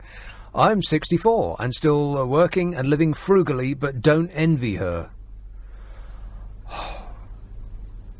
That's how deluded people are, that they in their poverty, are feeling sorry for multi-millionaires. Actually, billionaires. Oh, it must be terrible having that much money. And all those servants doing everything for you. Awful. Don't envy them a moment. Come off it. You know what? It's not work for a start. You get to go where you want and chat to people while they bow and scrape before you. That's not what you would actually call work. And second, if you'd had the luxurious and pampered lifestyle that they've had, you'd still be able to chat and take tea with people at 92 too. Margaret says, I think you should change the topic. You are unpatriotic. Oh, God. You mean I've said something that you don't agree with, Margaret? It's like I said before, we've all picked gangs. You're either in the Jets or the Sharks. And both sides, immediate conclusion, if you say something they disagree with, is you're unpatriotic. You hate your country. You disagree with me, therefore you hate your country. I do think that people have got addicted to the anger. I really firmly do. I'm probably the first person that you've heard say this, but I think that this is a good... it explains a great deal behind this whole Brexit issue. It's just let the lid off. The steam is coming out because it's been bottled up for a good long while now, what with one thing and another. You know, you can't say this and you can't say that. You have to be blooming polite all the time. Be polite! It's political correctness gone mad. But that's part of it, putting the lid on rudeness, and people felt unable to express their innermost ire. And now with the Brexit thing, it's giving them an excuse. Oh, they love it. What a sweet release. They're letting it all out. And I think we've become addicted to it now. And part of it is that you just go purple-faced, apoplectic, furious anytime anybody says anything you don't like, because you get that little squirt of adrenaline in your brain. All those dopamine juices start running around your brain.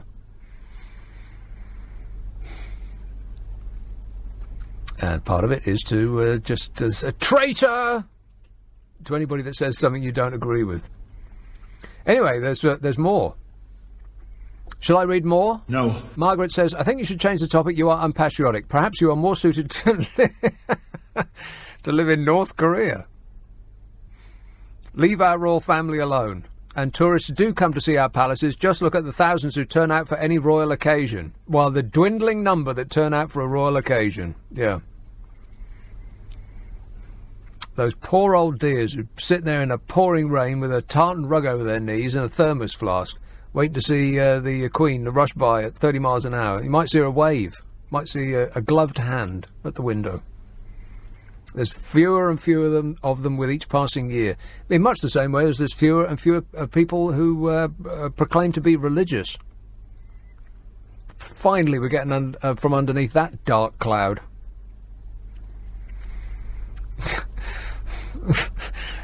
And that's the other argument you hear so many times. If you disagree with me, then you should leave the country.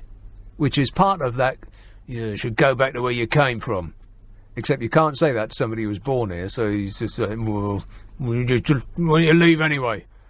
North Korea.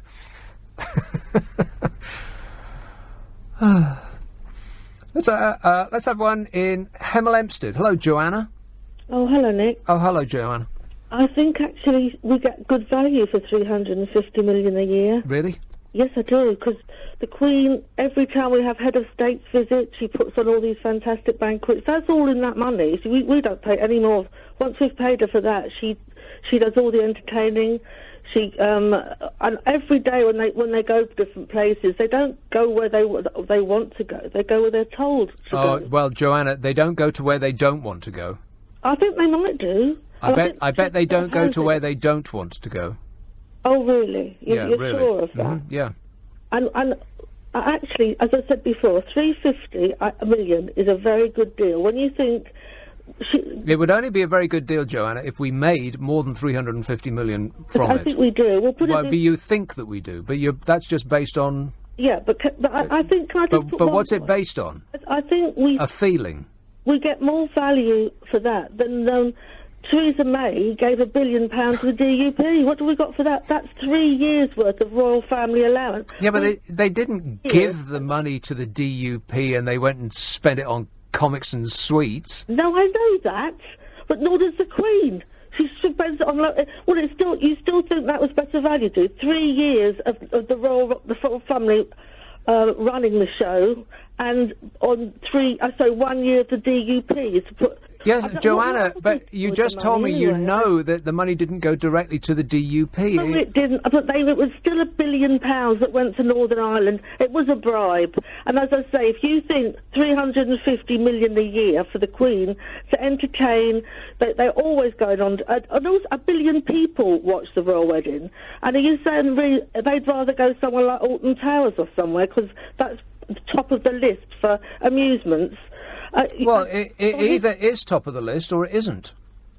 If it's top of the list, then that means that, yes, they would. If the list was talking about palaces, it was probably talking about attractions like, as I said, Alton Towers. No, yes, we're talking about tourist attractions, because that's what we're talking about. But people say that they bring in money specifically from tourists, yes? Well, if people come to the country and spend money, yes. Right, and so you would think that if your assertion was correct, that at least one thing that has anything to do with the current royal family would be in the top 20 either paid for or free attractions. Well, we don't know the sort of attractions they were talking... The royal palace... Tourist attractions. To things like... Well, I know there's art galleries and so on, but I really believe that the Queen... we'll have to have a head of state. You can't just... Yes, you can. Queen. Who would you like? Tony Blair and No, Marie? you don't have to have one. More than that, believe me. You don't have to have one, Joanna. You do have to have a head of... No, you don't. The head of state... There's a country called America. Who's their head of state? Well, the president obviously is rolled up in one... Bingo! Do you think Trump is going to cost you less than that? You'd rather Well, we wouldn't have Trump. He's running another country. What do you... So I didn't catch what you said. Why? I know Trump's running America. Yeah. You'd be thrilled with that. So the alternative... according to you, the alternative to the Queen is Donald Trump. Oh, well, yes. Okay. Well, I'm going to have to bow out of that conversation there, Joanna. If we don't have the Queen, then we'll have to have Donald Trump.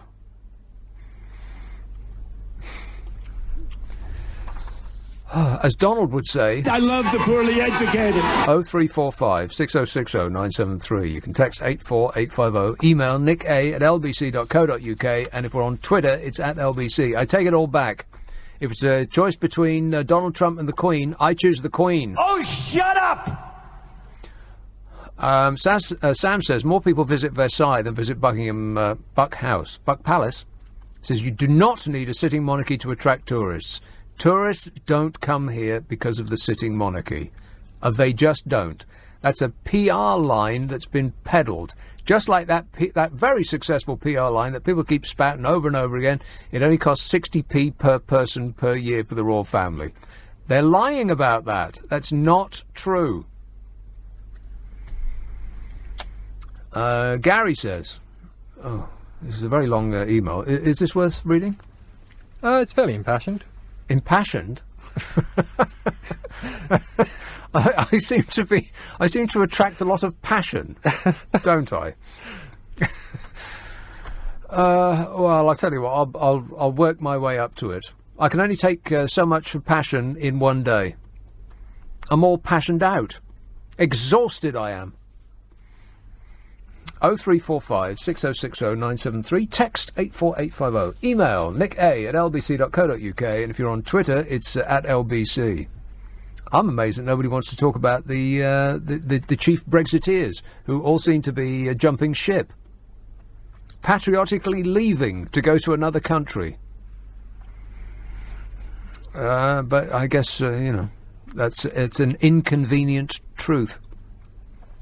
0345 6060 973. Text 84850. Email nicka@lbc.co.uk. And if you're on Twitter, it's @LBC. Friday and Saturday night at 10, Nick Abbott, LBC. This is LBC. Hello? So Gary says, don't you think it would be boring without the colourful royal family, which has over 1,000 years of tradition? Just imagine when we had the dullest PM ever, John Major, and if we had no royal family with all of their headline stories, what a grey world it would have been here in the UK. The Queen is head of 53 Commonwealth countries. She owns the United Kingdom. And you are one of her citizens, like it or not. As for the cost of the royal family, it has been proven that their existence makes a profit overall for UK PLC. So what's the problem? On balance, I think they're better to have than not have, I say. OK, well, there's just so much wrong with that, I can't even begin. Well, I will. 1,000 years of tradition. Well, tradition is so good to keep. We used to traditionally strap women to a ducking stool and see if they could breathe underwater to check whether they were witches or not. Let's go back to that tradition. Just imagine when we had the dullest PM ever, John Major, and we had no royal family with all their headline story. Well, I'm not saying we should march them off the end of the gangplank, just not give them £345 million a year of money that we do not have. I mean, how much money is enough? The Queen herself is worth an estimate, and of course it's estimated because it's all secret, but it's estimated as a personal wealth of about £500 million. £500 million. Now, most people could get by for the rest of their life on one. But she has 500 million.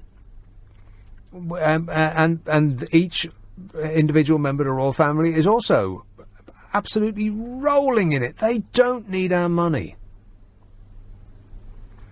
But they come out with a PR machine, the smiling and the waving, and by that method they keep the money rolling in. They just hypnotise people with that Disney stardust. And she doesn't own the United Kingdom, but, you know, kind of.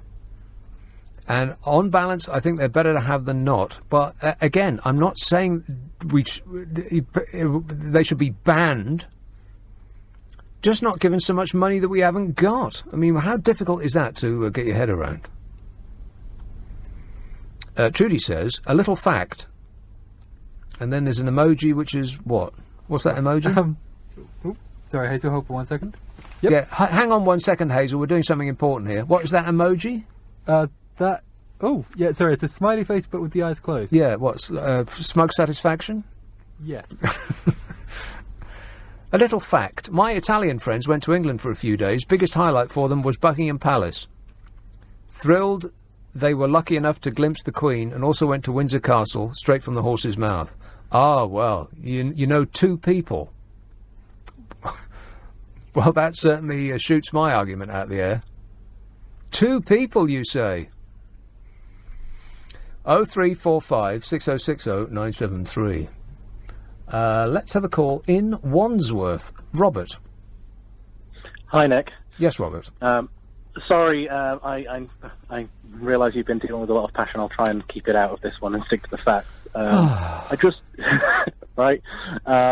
But I was just hearing before, and it was something funny that I thought I'd bring up, because I think there's been, a little bit of a misconception here is kind of where the money comes from, because a lot of people are talking about how it's worth the money from the taxpayer, but actually the money doesn't come from the taxpayer, it comes from the Crown Estates. Which is owned by?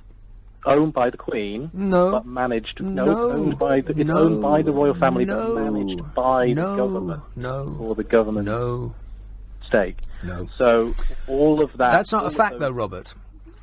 I mean, that's the opposite of a fact. No, because what the actual. Do you want to think it out again? No, because well, you're going to stick with that, are you?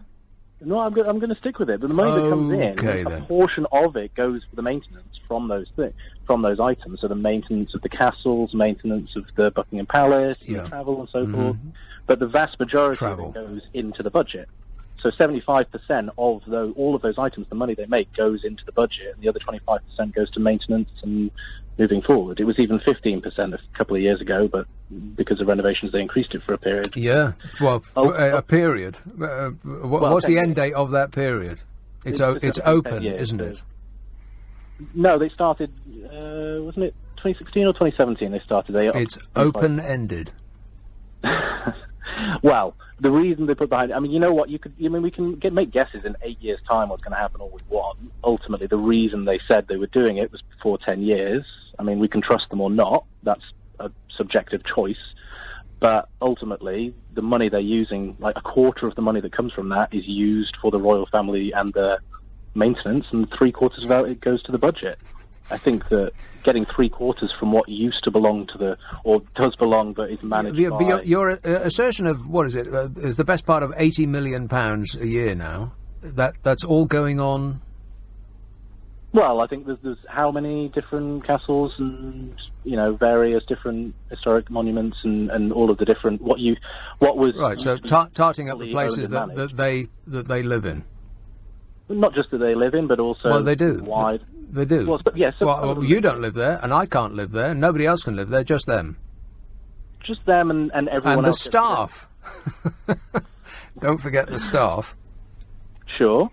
And yet, still 75% of all of the money that's made from all of those places that used to be completely owned and managed by them is just donated to the government, as it should be. No. Well, your basic assertion is incorrect, so I can't really engage you any further. I mean, I've told you once. But anyway, thanks a lot, Robert. Better luck next time. 0345 6060 973. What else we got? Oh, nothing for the moment. Oh, what sweet relief. The sound of silence. On the emails and the texts and so on, anyway. Plenty of people that actually want to shout at me in, using their voices as opposed to their thumbs. Sutton. Hello, Seema. Hello. It's my first time calling. Thank you for taking my call. Thank you for making your call. Absolutely. Thank you. No, thank you. Just putting money aside for a minute, I actually just moved from America about 4 months ago. I was born and raised here, but been away for a long time, just moved back. And if you speak to people in America in terms of when you mention London or you mention England or whatever, they don't think about the theatre. They don't think about arts. They mentioned the Queen. Well, now, it's odd that you would say that, because when they come here, that's exactly what they do. They go to the theatre and they go to see the arts. Because they know they can't go and see the Queen. Bingo. Right, but that doesn't mean that the Queen. I mean, are they surprised when they come here that they can't go and see the Queen? No. So they didn't. So they didn't come here because of the Queen. Well, they didn't come here to see the theatres. Yes, they did. Well, when you ask them what they think, when you ask them, okay, when you think of London, what do you think about? They don't talk about Shaftesbury Avenue. These days, maybe they talk about Brexit, but that's a whole other story.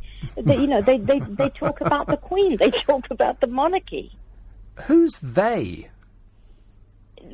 I'm just talking about people that I know in America. Right. And I've lived there for 18 years. So well, the reason that they talk about the Queen is because she's a celebrity. If you were talking about people in, what do you think of when you think of California, they'd say Arnold Schwarzenegger or the Kardashians. No, they wouldn't. They wouldn't. They talk about its beauty. Now, if you ask them about, Washington, they'd say President Tangerine, but that's a whole other story.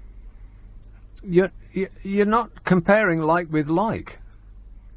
You're saying that the only thing that people think about when they think about Britain is the Queen.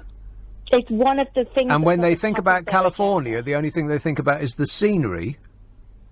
Well, my point is when you mention the word, what immediately comes to mind? When you mention England or London, what immediately comes to mind is the Queen. Is the celebrity. But she's what when people think of England and think of London, that's what they think about. Yes, Seema, but monetising that is something else, and that's what people are defending. They're saying that she brings in money. So your assertion is that people come here because of the Queen. It is. It's one of the... But if that was true, don't you think that they would seek out something that has to do with the Queen when they get here? Okay, so are you taking into consideration, so we have a lot of shops and we have a lot of outlets around London that sell memorabilia about the Queen. Are you made in China. We're still getting the money from it, though. That money is still coming into the country. So now we're making money off Prince Harry face masks. Come on, that is desperate. What are you talking about, Seema?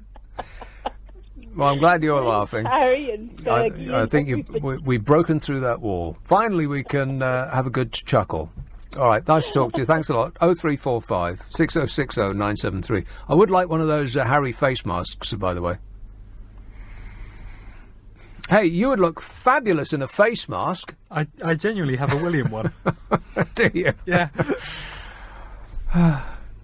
Eileen says if the Queen only cares about duty, then she'll happily carry on doing just that without the millions she gets from us anymore, won't she? Hey, that's a good idea.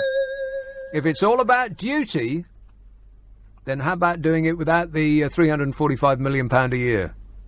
Duty. Yeah, if we see that's the PR machine. It just they just ram home the same message over and over and over again. Keep it short and repeat it again and again. They only cost 60p a year per person. Over and over again you hear that. They just keep ramming that message down over and over again. It's a very, very professionally run, highly aggressive PR machine. It's a sense of duty. Really, I'd have a hell of a sense of duty if somebody paid me £345 million a year. I'd show up 5 days a week. I wouldn't even take a holiday. Well, maybe one or two. And when the royal family do take a holiday, it's never described as a holiday. It's always they're dutifully doing their duty to go to another country to represent the interests of Great Britain. I bet every item of clothing I'm wearing right now, I will walk out of this building buck naked if the royal family don't call up the Foreign Office and say, you know what, the Bahamas is just lovely this time of year. Can you tell us to take a tour to the Bahamas? All expenses paid. Buck naked I'll walk out of the building if that's not true. Disgusting. 0345 6060 973. Colin says, due to your fantastic service to radio, what would you say if you were offered an MBE? What would I say? I'd say... Thank you. I don't know. I think it's too much cooler to just refuse that stuff, isn't it? I like the people that refused. The people that accepted titles, and then particularly entertainers. You know, you spend a lifetime earning because the poor people, poor entertainers, they get nothing. You have to make millions and millions and millions of pounds before you get recognised by to get stuck on one of those royal lists. You have to make a ton of money, which means you've been successful and don't require any further prizes, but you get one anyway. And the entertainers that insist on the Sir in front of their name, well, I'm sorry, but that's just ridiculous. You look ridiculous insisting on the Sir in front of your name. And when it comes up on screen, they get the credits at the end of a film or television program, and it's Sir this and Sir the other. Oh, please. That's just daft. What you like? 0345 6060 973. Nick Abbott, LBC. Hey, look, it's 12:30. The news headlines with Zora Sullivan. Donald Trump has announced a deal to reopen the government after the... Walkie/talkie. Hey, is anybody interested that the world actually cooled last year? No. There's so many other things that I wanted to talk about tonight, but I'm busy being shouted at by a lot of people who have been hypnotised by an excellent PR campaign run by the royal family over the last many decades.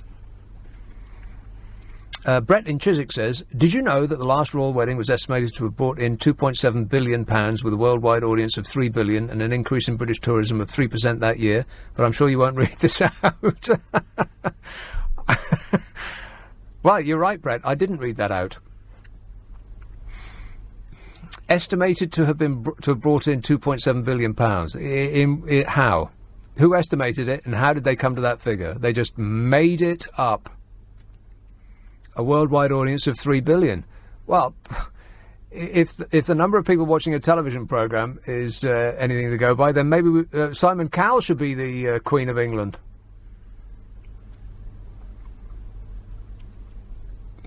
Chris the Cabbie says, I'm a black cab driver, and trust me, the people I pick up on a Friday night are not in London to see the Queen. 0345 6060 973. St Austell. Hello, Paddy. Yep, okay. Okay. Yeah, I've been sort of listening to your to this evening. My ranting, for the last hour or so. Yes. And you do seem to have a real problem. And the problem isn't with the Queen, the problem is the monarchy. The hereditary monarch is an institution, and you don't seem to understand it at all. No, I do. You don't understand my position. I don't care about the royal family. I find them, it's an amusement, just like some people follow the Kardashians. Maybe if you understood... Well, listen to me a second. I mean, you're putting words into my mouth. I think the people... it's... You know, it's like any celebrities. You flick idly through the newspaper and think, oh, what have they been up to? You know, they just seem to be apart from all the money and the genuflecting and the bowing and the scraping, they're a dysfunctional family like many others. It's a soap. That's why it's amusing and interesting. I just don't think that we should pay them all of that money that we don't have. Are you going to let me talk? Are you going to let me say anything? Well, it sounds like you're saying something right now. Look, forget the personalities, forget all that, the trivial whatever of the splendour and the riches that they appear to have. The folder, not appear, they do have. You have to understand the purpose that a hereditary monarch serves. What it does is it seals up the pathways of ambition to ambitious politicians. The king is dead, long live the king. There's never a moment between for a politician to get his big foot in. And that's the purpose of the hereditary monarch, is to prevent ambitious politicians from surfacing, because they do every couple of generations or so. We get some. Well, what do you mean by ambitious? You mean a politician that would take over the country? Hitler was ambitious. So without the Queen, we will be subject to another Adolf Hitler. Is that what you're saying? What? I'm saying ambitious politicians. Right, so without the Queen, we're in danger of being overrun by another Adolf Hitler. Stop them. Is that what you're saying? I'm saying that an hereditary monarch is a permanent obstacle to ambitious politicians. How? What's she going to do about it? Just let me finish for a moment. Give me a moment. Let me just say, this is a piece I'm taking from something I wrote several years ago. I've just dug it up for the benefit. I'm not interested in a diatribe, Paddy. You can't read me something that you've previously written. Okay, well, I'll recite it from memory. Drugs, there is none so potent as power, yet it makes them mad. And we are all of us afflicted by the great addictions of the few. The throne at the pinnacle of the pyramid of power must never be cast for in the arena of political ambition. For the very existence of such a prize stirs up the very worst amongst us. Yeah. I'm surprised I've bothered listening to your programme. Well, I'm surprised that I've bothered listening to you for the past 5 minutes, Paddy. 5 minutes. I've never heard such nonsense. Without the Queen, we're going to get overrun by Adolf Hitler. Rob says David Bowie turned down an OBE. Said he never made music for prizes. Yeah. See what I mean? The cool ones turn them down. You can tell who's not cool because they're Sir this and Lady the other. Entertainers. Entertainers who insist on their title. Ludicrous. Stephen says, people thought Harry was the future of the royal family and he was more a man of the people. He's proved this by only accepting £3 million to convert his and Sparkle's small cottage. Oh, it's going to be way more than £3 million. You're dreaming. I'm amazed that they could get a builder at such short notice, aren't you? No. Of course not. Because if you dangled an open checkbook in front of a builder, they'd start 8 a.m. Monday morning. Don't worry about it. No, we titivated a flat in Kensington Palace to their precise specifications. It cost, I can't remember how much it cost, some unimaginable amount. But the word flat is something of a misnomer, because it was a 21-room wing of a palace that we did up for them. And they took a look at it and said, nah, we're going to move somewhere else. And we'll have you do that up too.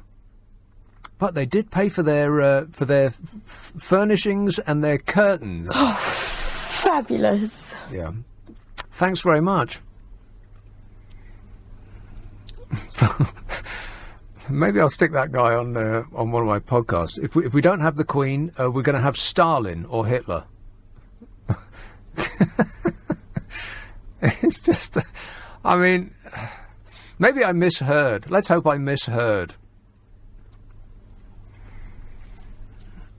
James says, 1 million people turned out of the mall to see the Queen in 2015. 350 million comes from the Royal Estate contribution to the Treasury. Brand finance values the monarchy. Oh, that's a organisation of some sort. Brand finance values the monarchy at a total of 60 billion. Please do some research before making uncouth comments. Yeah, well, Brand finance might value the monarchy at 60 billion pounds, but it's just a number they made up. How is it worth 60 billion pounds? And how would it not be worth that if they weren't getting their annual stipend from us? You see, that's an argument that you cannot get through. Because people hear a criticism of the Queen and then they flip their wigs and they just go berserk. Why do they need our money? The Queen herself is worth £500 million. She doesn't need our money, particularly as everything that she looks at, drinks, eats, touches, feels and squeezes is free. I'm not saying that they should be eliminated. They just don't need our money. That's what we haven't got the money. But people they just can't take that on board.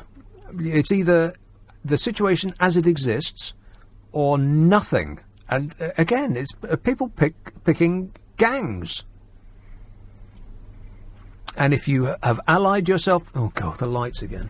If you have allied yourself with one gang, then you get to go furious with anybody that allies themselves with the other gang. And there's no shade in between. There's no compromise. No compromise. I mean, the Queen was talking about compromise the other day. Do any of her subjects actually practice compromise? No. Of course not. The Brand finance values the monarchy at a total of 60 billion. Well, you just heard that word, and it's based on stuff they just made up. Because they don't sell anything, so they did just make it up. I mean, you could value Coca-Cola at a specific amount based on its sales. But the monarchy doesn't sell anything. They sell an idea. But then so do the Kardashians. So does Cheryl. It's a bit of a stretch, by the way, that Cheryl is affecting to only have one name. I mean, you ain't that famous. You ain't Madonna. Cheryl. I mean, of all the one names to actually have, Cheryl is about the worst I can think of.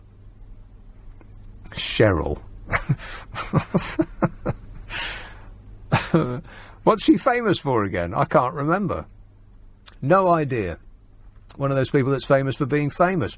People are in love with the royal family for exactly that, 'cause they're famous. And then you get this extra added Disney stardust of history.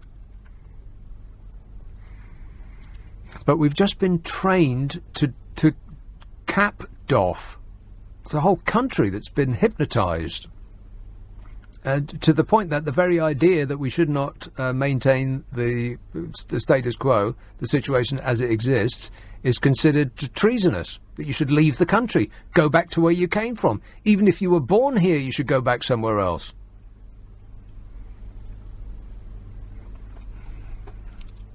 1 million people turned out in the Mall to see a free show, and it wasn't 1 million people.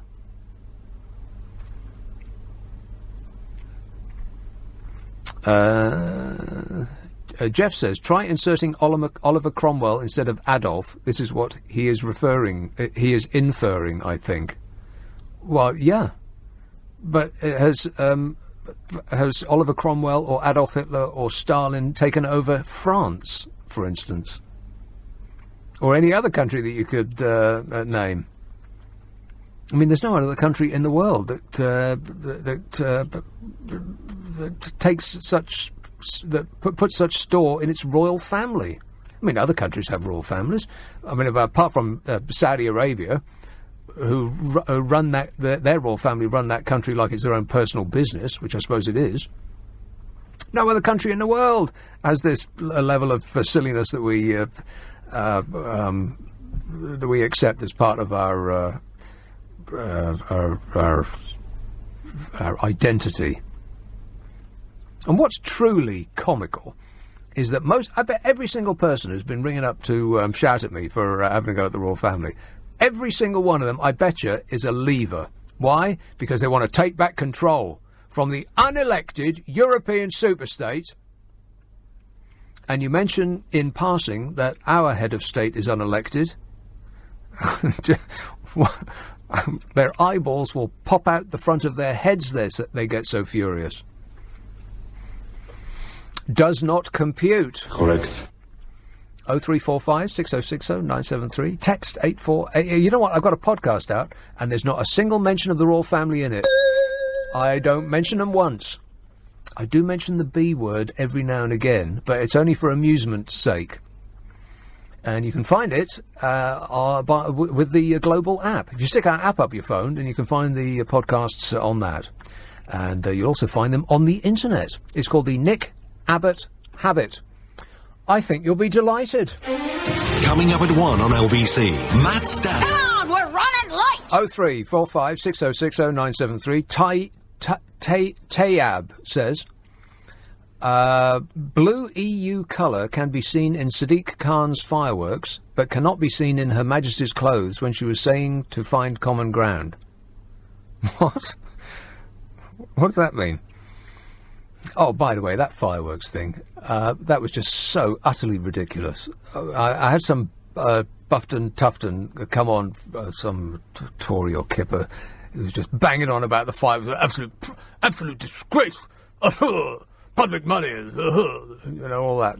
It was on and gone. If nobody had mentioned that the fireworks on New Year's Eve had the EU flag on, I wouldn't have noticed, and neither would anybody else. What garbage. But Her Majesty did famously wear what looked very much like the EU flag. I can't remember when. It was a couple of months ago, wasn't it? It looked very fetching, Your Majesty. This text says, one of your callers said he wouldn't swap places with the royal family. I would, but not for the riches. I'd just like to see the Queen servicing a boiler. Oh, I see. Swap places.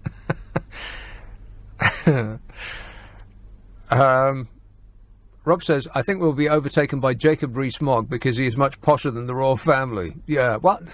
Where did he get that accent, by the way? I mean, that's just absolutely preposterous. Nobody talks like that. Nobody talks like that.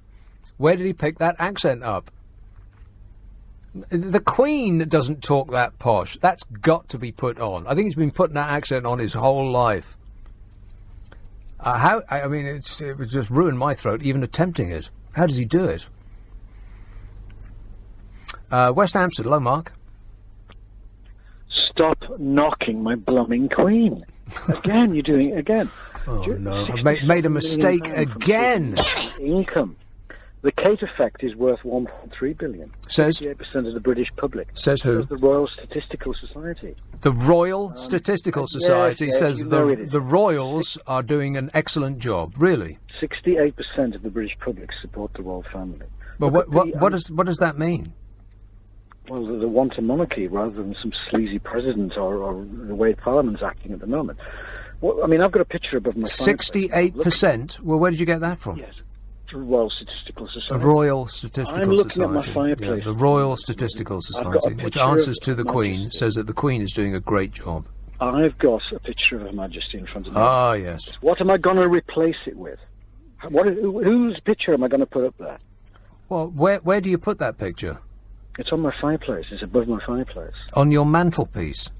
It's above the mantelpiece, on the wall. Above the mantelpiece, in an elevated position? Yes. You've got a picture way, of the Queen. How big is the picture? I don't know, 3 foot by 4 foot. You've got a 3 foot by 4 foot picture of the Queen above your fireplace? Yes, I have. Why? I live in London, but I've got a house in Cumbria. My house, I'm from a council estate. I'm made good. My house in Cumbria has got pot marks. Why do you have a vast picture of the Queen above your fireplace? Tell you why. My house in Cumbria has got pot marks where Oliver Cromwell fired cannonballs into it in the 1600s. He begged the royal family to come back after the 10 years of revolution. Mark, why do you have a picture 3 foot by 4 foot of the Queen above your fireplace? Because I love my Queen and country. Well, that's a bit weird. I mean... No, it isn't a bit weird. It is a bit weird. I mean, it's the sort of thing that would get you... Don't underestimate Her Majesty's world power, by the way. And you get no, I don't. But people say that she's got no power at all, and it's all just, for a show. But she has vast amounts of power. She's not worth 500 million. She's worth the 7 billion. How do you know? Coots account. How do you know? Somebody who works in the banking system. Wait a minute. You know somebody who works in the banking system, and they have access to the Queen. They have access to the Queen's account. Is that what you say? There's 7 billion floating around in various investments. Yeah. Okay. All right. Well, you're obviously a man with great knowledge. Yeah, I know somebody who runs the Queen's account. There's £7 billion in it. Sure, like they would tell you. And that, like they would live to tell the tale, please. I mean, am I the only one that's a little alarmed that somebody has a 3 foot by 4 foot picture of the Queen above their fireplace? I mean, that's enough to get you an exclusion order, ain't it? Rob says, I think, I've said that. Tis text said, this text says, wouldn't the Royals wither on the vine if the oxygen of publicity was withdrawn from them? Best to just ignore them till they go away. Well, if they stop doing things that are newsworthy, then maybe they will. But they're like we're addicted to the soap. It's like posh EastEnders. I mean, they're forever doing things that that paint them in in either an amusing or a poor light. Things that are newsworthy, like driving without seatbelt, or crashing into other people's cars, or doing the exact same thing the following day that got you into trouble in the first place, or taking an RAF helicopter to go play golf, or having your own train at a cost of tens of thousands of pounds per trip, because presumably you don't want to have to mix with smelly oiks on an ordinary train. As long as they keep doing amusing and interesting things, people are going to be amused and interested. I just don't think that it's worth £345 million a year that we don't have. That's all. I'm not suggesting that they leave or cease to exist. Just stop taking so much of our money. Andy says, I wonder why countries who love our royals don't want their own. Americans, French and Germans certainly don't. Well, it's like other people's children, I imagine. An absolute nightmare to take care of. Cost vast amounts of money, but are amusing in small doses, as long as you're not responsible for clearing up the mess after them. Wow, they're just like other people's children. And Gabriel says, just for the record, I'm a Remainer that believes the constitutional monarchy is the best system available. You haven't really explained what you want instead, not coherently anyway. Well, you're not listening, Gabriel. The situation as it exists is perfectly fine. Just take the money back. Just stop giving them the money. They don't need it.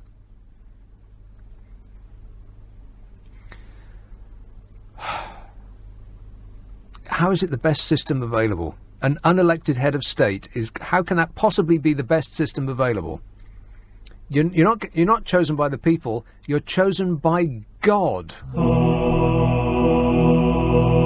I mean, how silly is that? It's just ridiculous. And it's a situation that is defended by the very people who say that we should get out of the EU to take back control because it's an undemocratic institution. And then they form a patriotic line right behind the Queen to defend her to the hilt. And am I losing my mind? Is this real life or am I hallucinating? Groovy. Jimmy in Colchester says, you've got lots of pictures of the Queen too, Nick. Look inside your wallet. Yeah, my wallet is bare, Jimmy. There's nothing in it. I ain't got no pictures of the Queen. Zero. I haven't even got any change. Unless her picture shows up on a credit card, then I won't have... I ain't got no pictures of the Queen.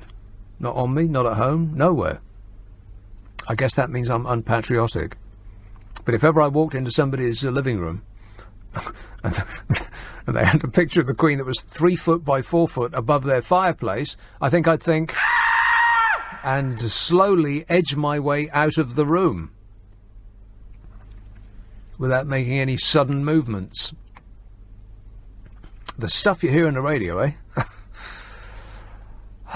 Hey, whatever happens between now and 10 o'clock this evening, and really the extent of it just blows my mind.